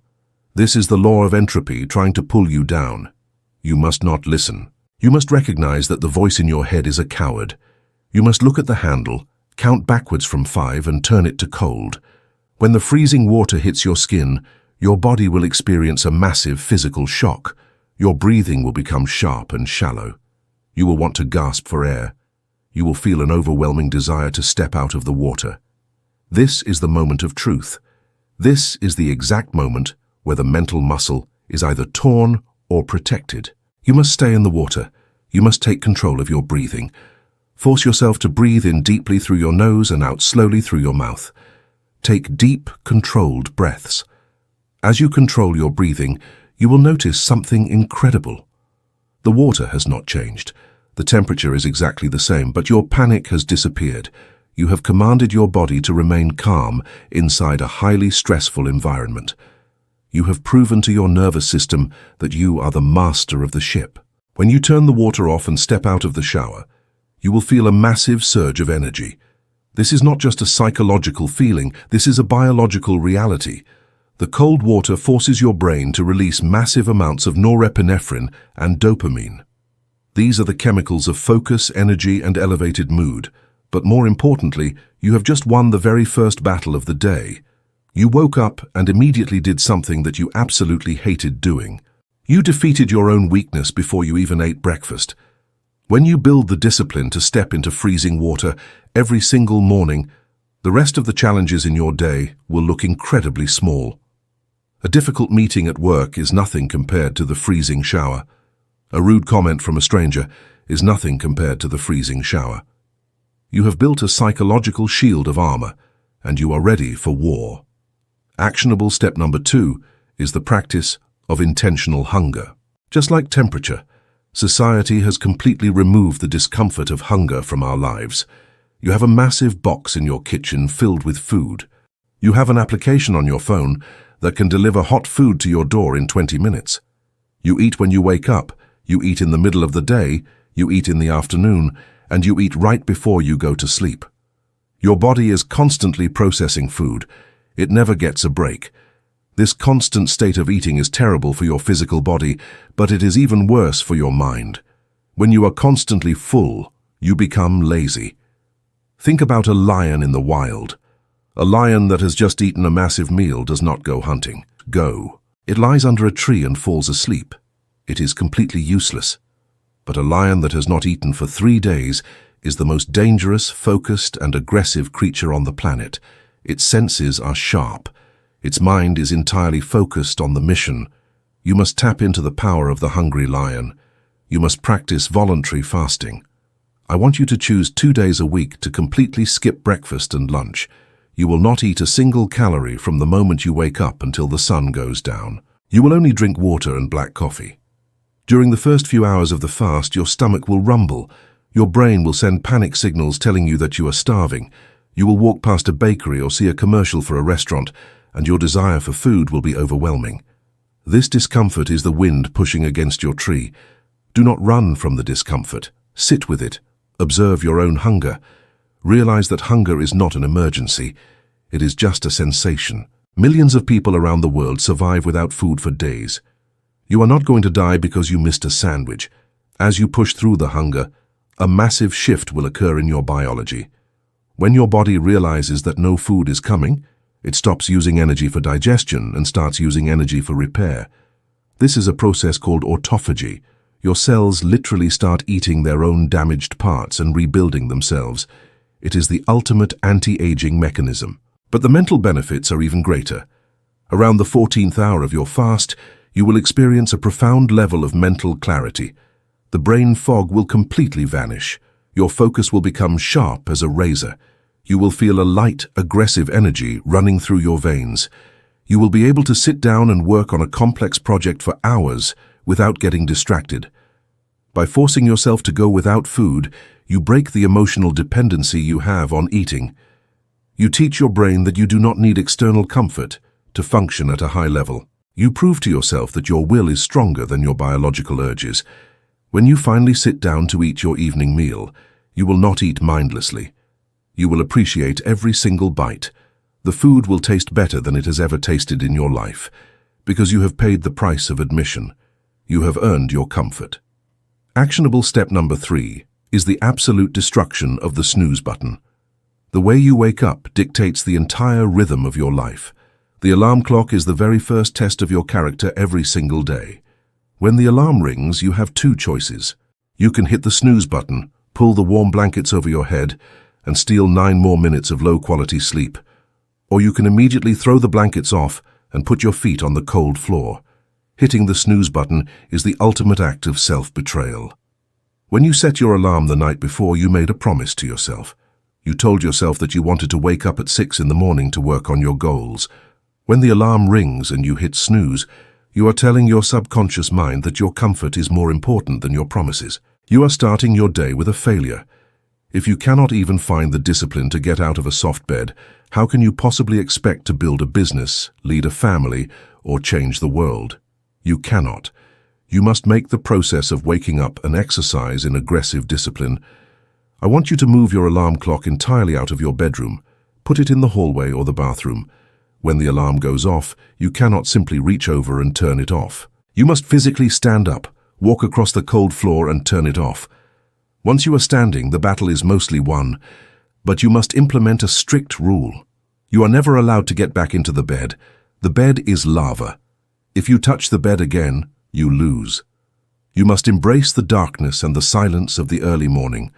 While the rest of the world is sleeping, you are awake. While your competition is dreaming about success, you are physically building it.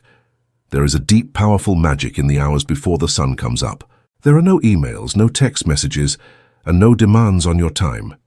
It is just you and your mission. When you voluntarily subject yourself to the discomfort of waking up early, you steal massive amounts of territory from the day. By the time normal people are waking up and drinking their first cup of coffee, you have already exercised, read 10 pages of a book, and completed your hardest task. You have built an unstoppable momentum that will carry you through the rest of the day. Let us shift our focus from physical discomfort to emotional and social discomfort. Actionable step number 4 is the practice of radical, uncomfortable honesty. We live in a society built on polite lies. We lie to our bosses because we want to keep our jobs. We lie to our friends because we do not want to hurt their feelings. We lie to ourselves because the truth is too painful to look at. We smile when we are angry. We say yes when we desperately want to say no. We avoid difficult conversations because we are terrified of conflict.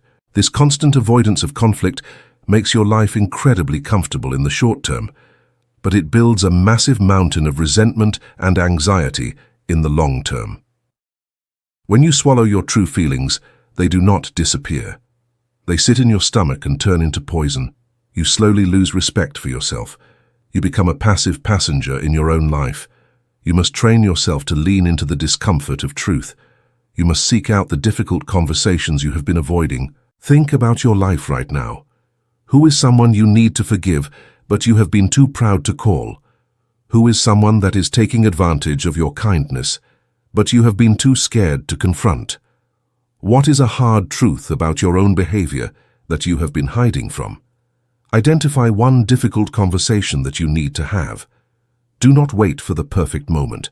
There is no perfect moment to deliver hard news. You must execute it today. Pick up your phone.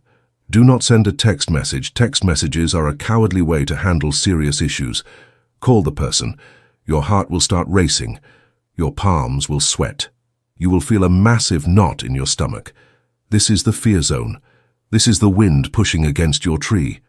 When they answer the phone, speak clearly and directly. Do not use filler words. Do not apologize for your feelings. State the truth exactly as you see it. Say, I need to talk to you about something that has been bothering me, and it is difficult for me to say. Then deliver the message. It will be incredibly awkward. The silence on the other end of the phone will feel like physical pain. They might get angry. They might cry. They might hang up on you. You cannot control their reaction. You can only control your own courage. When you hang up the phone, regardless of how the conversation went, you will feel a massive physical weight lift off your chest. You will breathe easier.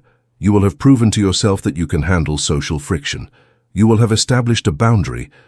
You will realize that the temporary discomfort of a 5-minute phone call is infinitely better than carrying a heavy backpack of unspoken resentment for 5 years.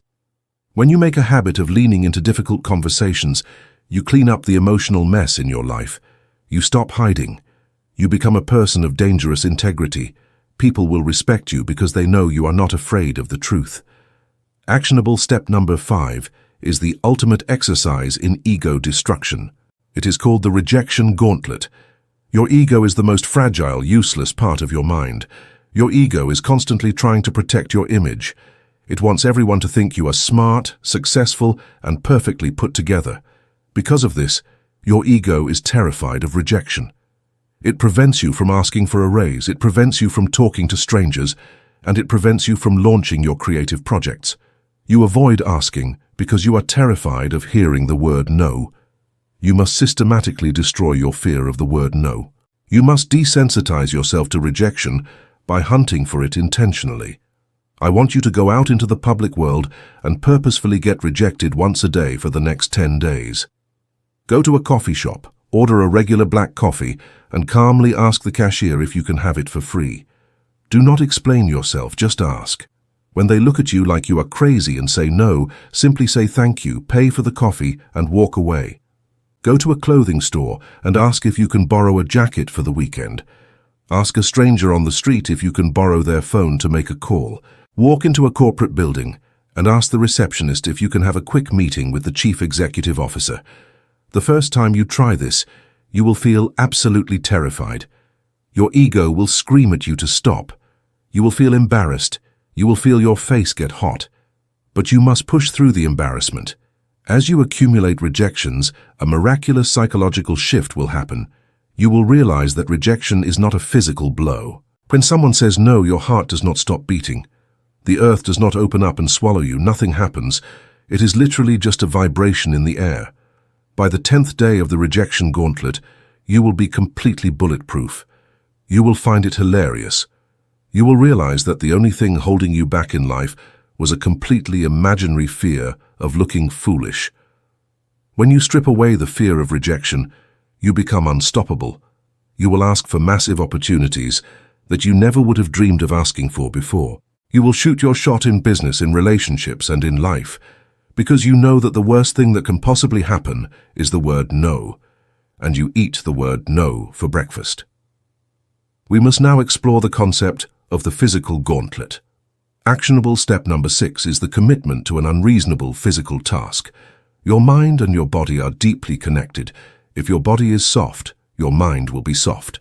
You cannot forge mental toughness while sitting on a comfortable couch. You must subject your physical flesh to extreme voluntary suffering.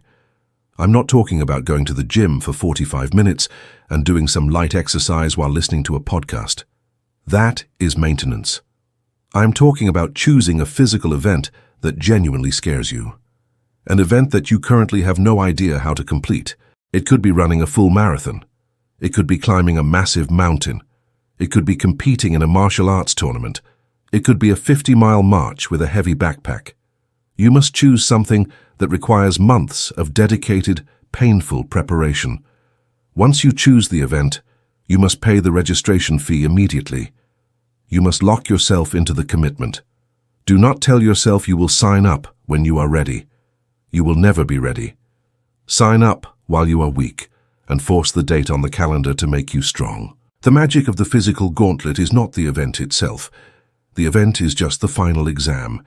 The magic is the lonely, brutal training that happens in the dark. It is the morning when it is raining and freezing outside, and your body is sore and your bed is warm. But you have to go run 10 miles because the calendar says so. In those moments of deep physical suffering, your brain will try to negotiate with you. It will say, "You have done enough. No one is watching. You can walk the rest of the way." Every time you refuse to negotiate, every time you keep running when your lungs are burning and your legs are screaming, you are building a mental callus. Think about the hands of a lumberjack. A lumberjack swings a heavy axe against rough wood all day long. The friction of the wood damages the skin. Blisters form. The blisters pop. It is painful, but eventually the skin heals over. The body builds a thick, hard layer of dead skin called a callus. The callus completely protects the hand. The lumberjack can now swing the axe all day without feeling any pain. Your mind works exactly the same way. Every time you push past the desire to quit during a brutal physical workout, you are swinging the axe. You are damaging the weak, comfortable parts of your ego. It is incredibly painful. But when you recover, your brain builds a thick, emotional callus. The more you suffer voluntarily in your training, the thicker the callus gets. Eventually, your mind becomes so hard and so resilient that normal life problems simply bounce off of you. When your car breaks down, when you lose a client, or when someone insults you, you do not panic. Your emotional callus protects you. You look at the problem and you think, I just ran 20 miles in the freezing rain on a broken toe. This small problem means absolutely nothing to me. Voluntary physical suffering completely recalibrates your baseline for stress. It makes everything else in life incredibly easy. Actionable step number 7 is the practice of financial asceticism. Money is one of the greatest tools of comfort in the modern world. We use money to buy convenience. We buy expensive clothes to feel important. We buy fancy cars to show off to our neighbors. We pay people to clean our houses, mow our lawns, and cook our food. We surround ourselves with layers of expensive padding to protect us from the rough edges of reality. If you want to master the art of discomfort, you must intentionally strip away this padding. You must practice living far below your financial means. I want you to choose 1 month out of the year to live in a state of absolute financial restriction. Call it the month of poverty. During this month, you will cancel every single subscription service you have. You will not watch television. You will not listen to premium music services. You will turn off the heating or air conditioning in your house and learn to deal with the temperature. You will not eat out at a single restaurant. You will buy the cheapest, most basic raw ingredients from the grocery store: rice, beans, eggs, and basic vegetables. You will cook every single meal yourself. You will not buy a single cup of coffee from a cafe. You will walk or ride a bicycle everywhere you possibly can instead of driving. You will not buy a single piece of clothing or any item that is not absolutely essential for your physical survival. This exercise serves 2 massive purposes. First, it kills the fear of going broke. Most people are terrified of losing their jobs because they think they will die without their expensive lifestyle. When you voluntarily subject yourself to strict poverty for a month, you realize that you need very little to actually survive. You realize that rice and beans taste fine. You realize that you can read a book from the library instead of watching a movie. You destroy the power that money has over your emotions. You become fearless. Second, financial asceticism highlights the absurdity of modern consumerism. When the month is over, you will look at all the useless garbage you used to buy, and you will feel sick. You will realize how much time and energy you were trading just to buy things that provided zero actual value to your life. You will take all the money you saved during that month and put it into your chaos fund, buying yourself more freedom and more power. You will become a lean, highly efficient operator who does not need luxury to be happy. Actionable step number 8 is the discomfort of absolute silence. We live in the loudest period of human history. We are constantly bombarding our brains with noise. We listen to podcasts while we drive. We watch videos while we eat. We listen to music while we work out. We scroll through short videos while we are sitting on the toilet. We never allow our brains to simply be quiet. We are terrified of silence. Why are we so afraid of silence? We are afraid because silence forces us to listen to the voice inside our own heads. When you remove the external noise, the internal noise gets very loud. All of your insecurities, your doubts, your unresolved trauma, and your deep questions about the meaning of your life bubble up to the surface. It is deeply uncomfortable to face these things, so we drown them out with more podcasts and more music. You must rip the headphones out of your ears. You must learn to sit in the fire of your own thoughts. I want you to dedicate 20 minutes every single day to the practice of absolute silence. Go into a room, close the door, leave your phone in another room. Turn off all the lights, sit in a chair, do not read a book. Do not meditate, just sit there and do absolutely nothing. The first 5 minutes will be agonizing. Your brain will reach for stimulation like an addict reaching for a drug. You will feel an intense physical urge to stand up and check your phone. You will feel anxious. The unresolved problems in your life will start screaming at you. Your failures will replay in your mind. Do not run away. Let the thoughts come. Let them attack you. Face them head on. When you finally stop running and turn around to face your own demons, you realize they are not as terrifying as you thought. As you sit in the silence, the chaos in your mind will eventually begin to settle. The heavy mud will sink to the bottom, and the water will become clear. You will experience a profound sense of inner peace. You will start having deep, creative insights. You will find solutions to problems that have been bothering you for months. The silence is where your intuition speaks. But your intuition speaks in a very quiet whisper, and you will never hear it if you are constantly drowning it out with the noise of the world. Master the discomfort of silence, and you will master your own soul. Actionable step number 9 is the complete elimination of complaints. Complaining is the ultimate comfort mechanism of the weak mind. When something goes wrong in your life, the easiest thing to do is complain. Complaining shifts the responsibility away from you and onto the external world. If you fail a test, you complain that the teacher was unfair. If you are out of shape, you complain that you have bad genetics. If your business fails, you complain about the economy.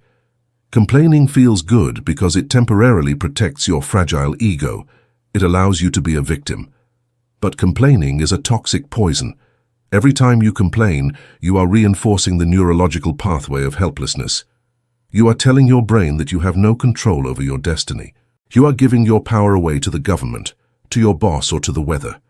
You must embrace the massive discomfort of extreme ownership. Starting right now, I want you to go on a 30-day complaint fast. You are not allowed to complain about anything. You cannot complain about the traffic. You cannot complain about the weather. You cannot complain about your food being cold. You cannot complain about how tired you are. If something goes wrong, you are only allowed to do 2 things. You can either fix the problem or you can shut your mouth and accept it. If you are stuck in traffic, do not hit the steering wheel and yell. The traffic does not care about your anger. Accept that you are going to be late, breathe, and use the time to practice silence. If your food is cold, eat it cold.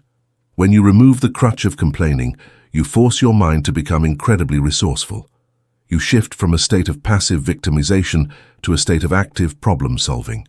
You become a person of action. People will notice this change in you immediately. Nobody likes a complainer. People are naturally drawn to leaders who absorb problems and radiate solutions. When you stop complaining, you stand out as a pillar of strength in a society of weak, fragile victims. Actionable step number 10 is the discomfort of deep, unconditional forgiveness. We discussed the power of difficult conversations earlier, but this goes much deeper. Someone in your past has deeply wronged you. They betrayed your trust, they stole from you, or they broke your heart. You have been carrying the anger and the hatred toward this person for years. You think about what they did to you, and your blood boils. You imagine getting revenge.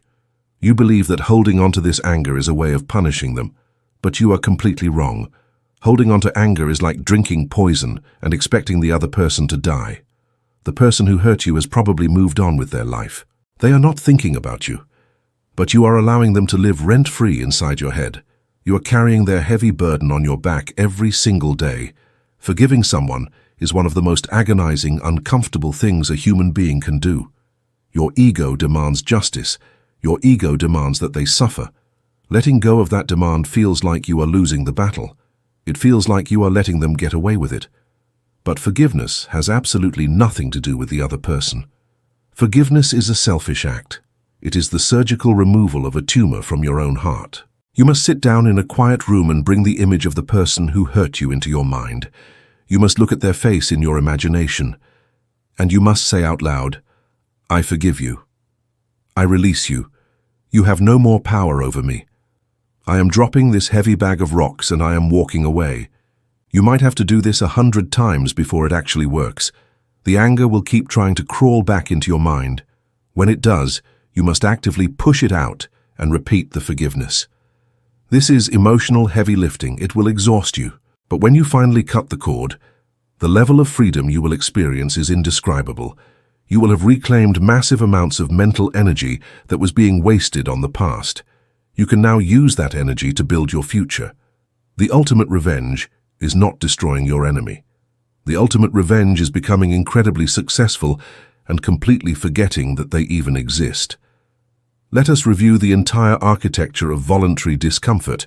You are no longer running away from the wind. You are stepping out of the glass biodome and walking directly into the storm. You are turning the shower handle to freezing cold. You are starving your body to sharpen your mind. You are ripping the blankets off in the dark. You are having the terrifying conversations. You are hunting for the word no. You are destroying your body in the physical gauntlet. You are stripping away your financial luxuries. You are sitting alone in the terrifying silence. You have stopped complaining. You have forgiven your enemies. Look at this list of actions. Normal society would look at this list and call you insane. They would say you are torturing yourself. They do not understand. They are the frogs in the slow-boiling water. They are the trees falling over under their own weight. They are slowly dying in their comfortable chairs, suffocating under the heavy blankets of their own excuses. You are choosing the path of the warrior. You understand that peace is not found by avoiding war. Peace is found by mastering the art of war so completely that nothing can ever threaten you. The discomfort you choose today is the armor you will wear tomorrow. The pain of the cold water, the pain of the empty stomach, the pain of the heavy weight, and the pain of the burning lungs are not punishments. They are investments. You are investing temporary suffering into the bank account of your soul, and the compound interest is unbreakable resilience. Do not wait for a tragedy to force you to be strong. By the time the tragedy arrives, the time for preparation has passed. Prepare right now. Make your life intentionally difficult while you still have the luxury of choice. Break your own ego before the world breaks it for you. Tear your own mental muscles so they can grow back like thick steel cables. Every time you face a choice between the easy path and the hard path, I want you to smile. Smile because you know a secret that the rest of the world does not know. The easy path is a trap lined with poison. The hard path is a staircase covered in glass. Yes, your feet will bleed. Yes, it will hurt. But the staircase leads to the mountaintop, and the view from the mountaintop is worth every single drop of blood. Your mind is a magnificent weapon. It is time to take it out of the velvet box. It is time to sharpen it on the rough stone of reality. Go find the wind. Go seek the cold. Go carry the heavy weight. You were born for the storm. Step into it. Let the discomfort wash over you, and let it forge you into a completely different species of human being. We will continue to build on this massive foundation in the chapters to come. The journey is far from over. Keep leaning into the pain. Keep building the callus. Keep moving forward. Take action right now. Turn the handle. Feel the cold. Wake up. Chapter 5. Purpose over pillow. Welcome to the 5th and final chapter of our journey together. You have made it this far. You have walked through the invisible cage of comfort. You have looked at the terrifying cost of playing it safe and hiding from the world. You have studied the deep science of your own brain and learned how to stretch your mental capacity through neuroplasticity. You have embraced the brutal and beautiful art of voluntary discomfort. You have learned how to turn the cold water on, how to starve your body to feed your mind, and how to walk directly into the storms of life. You have built the armor. You have forged the sword. You are now a completely different person than you were when you started this audiobook. But having a sword and having armor means absolutely nothing if you do not have a war to fight. You need a direction. You need a mission. You need a reason to wake up in the dark and put the armor on. This final chapter is about finding that reason. This chapter is about the ultimate battle between the desire to sleep and the desire to build. We are going to explore the massive difference between chasing happiness and building meaning. We are going to destroy the lies you have been told about what makes a life valuable. We are going to help you extract your ultimate purpose from the pain of your past, and we are going to give you the exact actionable steps to design a life of massive impact. Let us begin by destroying the greatest lie of modern society. The lie is the pursuit of happiness. From the moment you are born, society tells you that the ultimate goal of human existence is to be happy. Society tells you that happiness is a place you can reach. Society tells you that if you buy the right car, marry the right person, get the right job, and go on the right vacations, you will eventually arrive at the destination of happiness. You will finally be able to sit down on the soft pillow of life, close your eyes, and rest forever. This is a complete illusion. Happiness is not a destination. Happiness is a chemical reaction in your brain, and chemical reactions do not last. We must look at a psychological concept called the hedonic treadmill. The hedonic treadmill is the cruelest joke of human biology. It means that no matter what happens to you, your brain will always return to a baseline level of happiness. Imagine a person running on a treadmill. They are running as fast as they can. They are sweating. They are exhausted. But they are not moving forward. They are staying in the exact same spot. This is what you are doing when you chase comfort and happiness. Think about a time when you wanted to buy something very badly. Maybe it was a new car. You worked for years to save the money. You thought about the car every single day. You imagined how amazing you would feel driving it. You convinced yourself that once you had that car, your life would be perfect. Then the day finally came. You bought the car. You sat in the driver's seat. You smelled the fresh leather. Your brain was absolutely flooded with dopamine and serotonin. You felt incredible. But how long did that feeling last? Did it last a year? Did it last a month? No. It lasted a few weeks. Within a few weeks, your brain completely adapted to the new car. The smell of the leather faded. The car became just another piece of metal that takes you from your house to your job. Your brain reset its baseline. You were no longer happy about the car. You started looking around for the next thing to buy to give you that feeling again. This happens with absolutely everything in life. You get a massive promotion at work. You feel like a king for a month. Then the promotion becomes your new normal. You realize that with the new money comes new stress, new responsibilities, and new problems. Your brain resets. You start dreaming about the next promotion. You buy a bigger house. You furnish it with beautiful things. 3 months later, it is just the place where you sleep. You no longer appreciate the extra space. You just have more rooms to clean. You are running on the hedonic treadmill. You are constantly chasing the horizon, but the horizon always moves away from you. We can look at extreme examples of this to prove that it is true. Psychologists have studied people who win massive, life-changing amounts of money in the lottery. These people suddenly receive millions of dollars. They quit their jobs, they buy mansions, they buy yachts, they travel the world. For the first 6 months, their happiness levels skyrocket to the absolute maximum limit of human emotion. But the psychologists track these people for years, and they discover a terrifying truth. Within a year or two, the lottery winners return to the exact same level of happiness they had before they won the money. If they were miserable and anxious when they were poor, they become miserable and anxious when they are rich. The money changed their environment, but it did not change their internal baseline. Even worse, the lottery winners often become more depressed than they were before. When they were poor, they had hope. They could look at the wealthy people and tell themselves, if I just had money, my life would be fixed. They had a dream to hold on to. But when they get the money and realize it does not fix the emptiness inside their soul, they lose their hope. They realize that comfort cannot cure the human condition. The softest pillow in the world cannot quiet a restless mind. If happiness is an illusion, and if comfort always leads to decay, what is the alternative? What are we supposed to do with our lives? The answer is meaning. Meaning is the absolute opposite of the hedonic treadmill. Happiness is about receiving pleasure from the external world. Meaning is about taking responsibility for the external world. Happiness is easy, cheap, and temporary. Meaning is difficult, expensive, and permanent. Happiness is found on the pillow. Meaning is found in the dirt, in the struggle, and in the heavy lifting of life. Look back at human history. Look at the people we admire the most. Look at the great explorers who sailed across terrifying, uncharted oceans without maps. Look at the scientists who locked themselves in dark laboratories for decades, facing constant failure and ridicule, just to discover a cure for a disease. Look at the leaders who stood up against massive, violent empires to fight for the freedom of their people. Do you think those people were comfortable? Do you think they were sitting in soft chairs feeling happy? No, they were freezing in the snow, they were starving, they were terrified, they were exhausted. They were constantly surrounded by danger, rejection, and pain. Their lives were incredibly hard, but they possessed something infinitely more powerful than happiness. They possessed a deep, unbreakable sense of purpose. They knew exactly why they were suffering.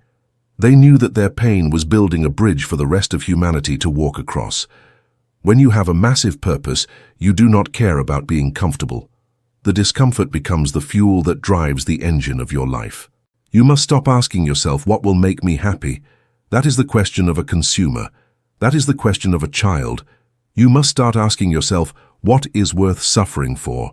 What heavy burden am I willing to carry on my back until the day I die? This is the question of a creator. This is the question of a fully mature human being. How do we actually find this purpose? Most people believe that purpose is something you magically discover. They think they will be walking down the street one day, and a lightning bolt of inspiration will hit them from the sky. They wait and they wait, sitting in their comfortable cages, hoping their purpose will eventually find them. This is completely false. Purpose is not discovered. Purpose is forged. Purpose is built by your own hands, brick by brick, out of the raw materials of your own life. Actionable step number 1 is the extraction of purpose from your past pain. The greatest source of meaning in your life is usually hiding right behind the darkest, most painful experiences you have ever survived. Human beings are deeply wired to heal others in the exact places where we have been broken ourselves. I want you to sit down in absolute silence and look back at the timeline of your life. I want you to identify the moments where you felt the most lost, the most terrified, and the most broken. Did you grow up in a home with no money, constantly terrified of the future? Did you suffer through a massive health crisis that made you feel completely helpless? Did you struggle with deep depression or addiction? Did you experience the pain of a broken family? You must look at these scars not as weaknesses, but as qualifications.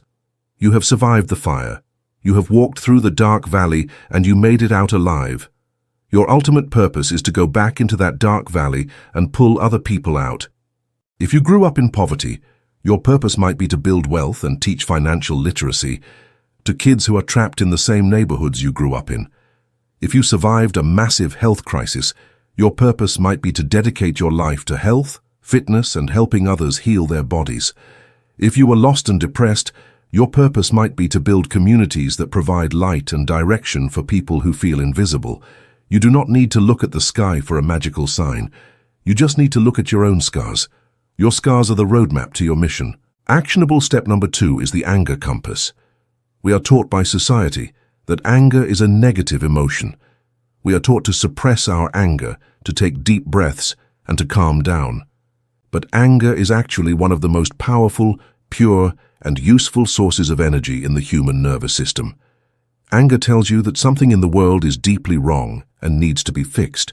The problem is not the anger itself. The problem is how you use it.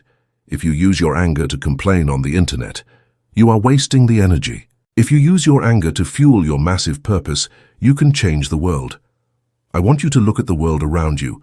What absolutely infuriates you? What makes your blood boil when you see it happening? Are you angry about the way the education system is destroying the creativity of children? Are you angry about the toxic food that corporations are feeding to sick people? Are you angry about the lack of strong role models for young men? Are you angry about the destruction of the natural environment? Are you angry about how society treats the elderly? Find the one thing that makes you the most furious. Do not ignore that feeling. Lean into it. Let the anger burn hot inside your chest. That anger is your compass. It is pointing directly at the problem you were born to solve. Comfort tells you to look away from the problem, to turn on the television, and to forget about it. Purpose demands that you walk directly toward the problem and dedicate your life to fixing it.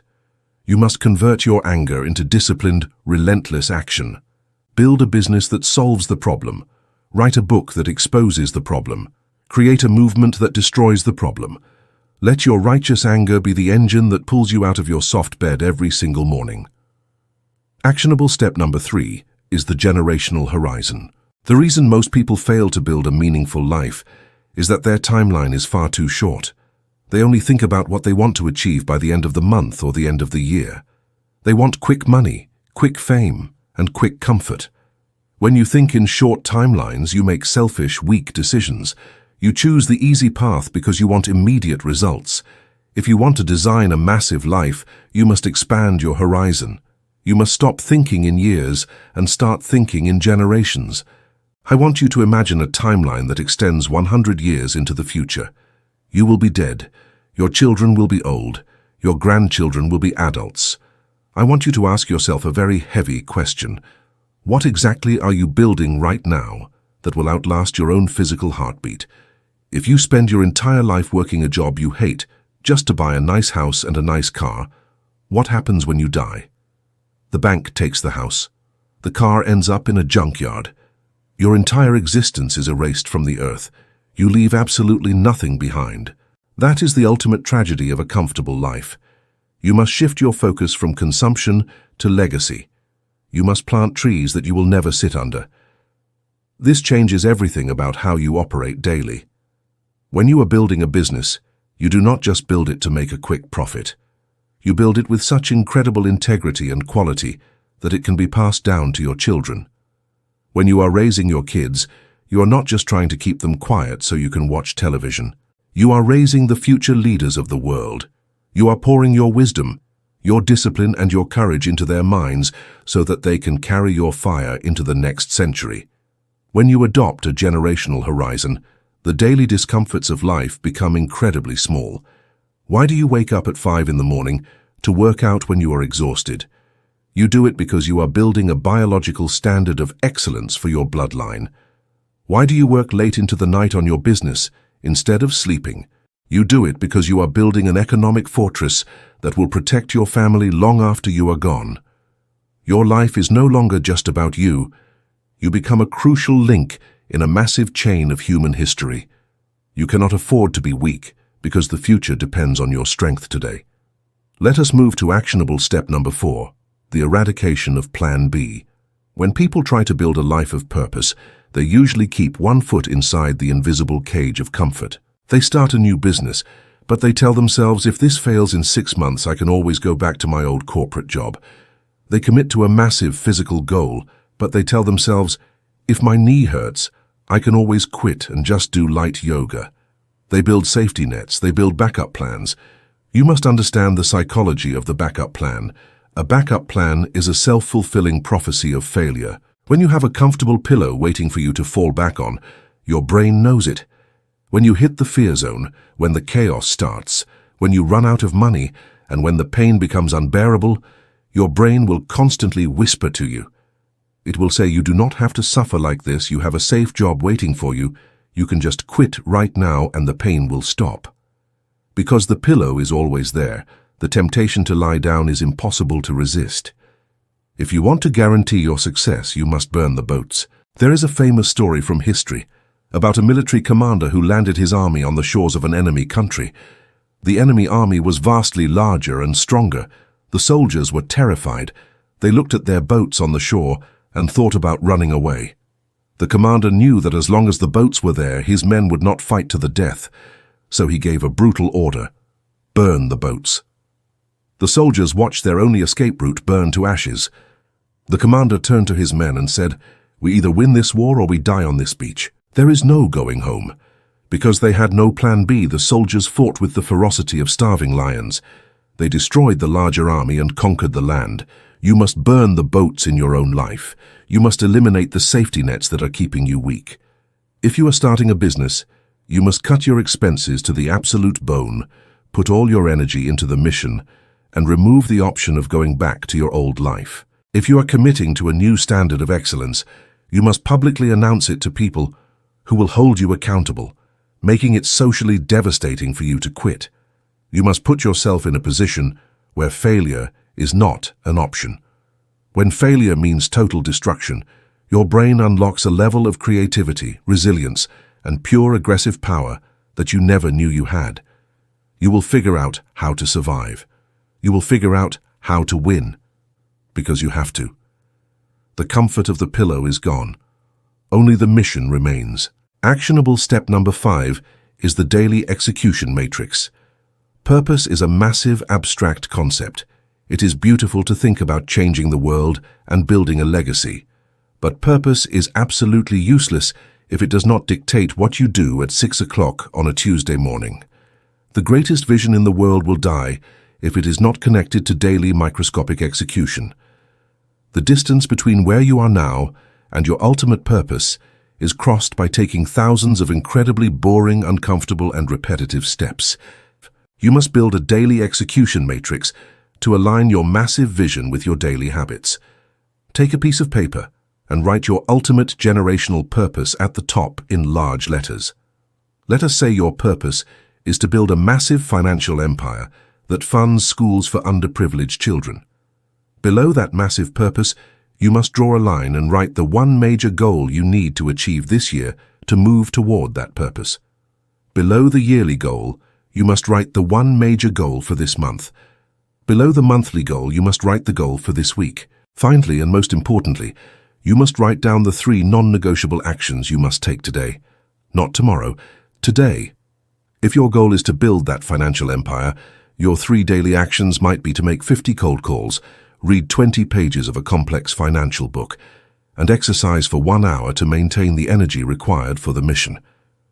These 3 daily actions are your holy obligations. They are not suggestions. They are not things you do if you feel motivated. They are the physical bricks that build the castle of your legacy. You do not go to sleep until the 3 actions are complete. If it is midnight and you are exhausted and you realize you have not read your 20 pages, you do not get into the bed. The bed must be earned. You sit at your desk, you open the book, and you read the pages through your tired, burning eyes. This is how purpose defeats the pillow. Every time you force yourself to execute the daily matrix when you desperately want to rest, you prove to yourself that your mission is more important than your comfort. You build an unbreakable chain of discipline. Over weeks, months, and years, those boring daily actions compound into massive, unstoppable momentum. You literally become a force of nature. Actionable step number 6 is the environment of purpose. We discussed environment in the first chapter regarding bad habits, but we must revisit it now regarding your massive vision. You cannot build a life of extreme purpose while surrounded by people who are deeply in love with their pillows. You are a biological mirror. You constantly absorb the energy, the standards, and the beliefs of the people closest to you. If you tell your massive generational vision to a person who is trapped in the invisible cage, they will not support you. They will tell you that you are working too hard. They will tell you to relax. They will tell you that your ideas are unrealistic. They will try to drag you back down into the warm water with them because your ambition highlights their own cowardice. You cannot allow this toxic energy into your life. You must ruthlessly audit your social circle. You must draw a hard line in the sand. You do not have to be cruel to your old friends, but you must drastically reduce the amount of time you spend with them. You must actively hunt for the builders, the creators, and the warriors. You must find the people who are carrying heavy burdens and sprinting up the mountain. You need to be in rooms where your massive goals are considered small. You need to be around people who laugh at the idea of a plan B. When you surround yourself with giants, you have no choice but to grow. Their relentless drive will infect your mind. Their massive standards will become your new normal. Find the people who are awake and leave the sleeping people alone. Actionable step number 7 is the ultimate sacrifice. This is the hardest part of the entire journey. When you commit to a life of massive purpose, you have to grieve the death of the comfortable life you could have had. You must understand that greatness requires sacrifice. You cannot have everything. You cannot be a massive leader, a generational builder, and a relentless creator, while also having the time to watch television every night, go to every social event, and sleep in on the weekends. The mathematics of time do not allow it. You must look at your comfortable life, take a deep breath, and sacrifice it on the altar of your purpose. You must willingly give up the cheap pleasures of the masses. You must accept that your path will be lonely. You must accept that you will be misunderstood by the majority of society.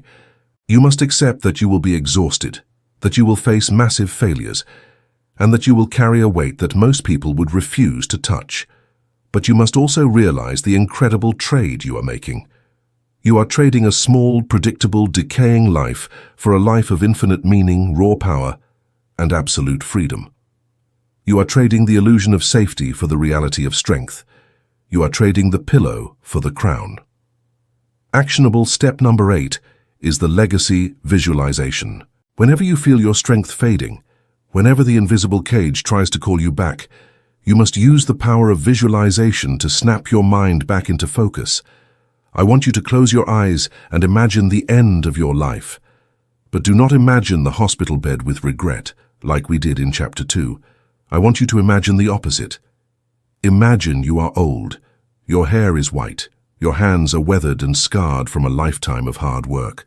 You are sitting in a chair surrounded by the empire you built. You see your children and your grandchildren. They are strong, intelligent, and fiercely capable because you set the standard. You look at the business you built, the community you changed, and the countless lives you impacted. You see the massive ripple effect of your daily discipline. Imagine the deep, profound peace in your heart. You have nothing left in the tank. You spent every single ounce of your energy, your creativity, and your passion on the work.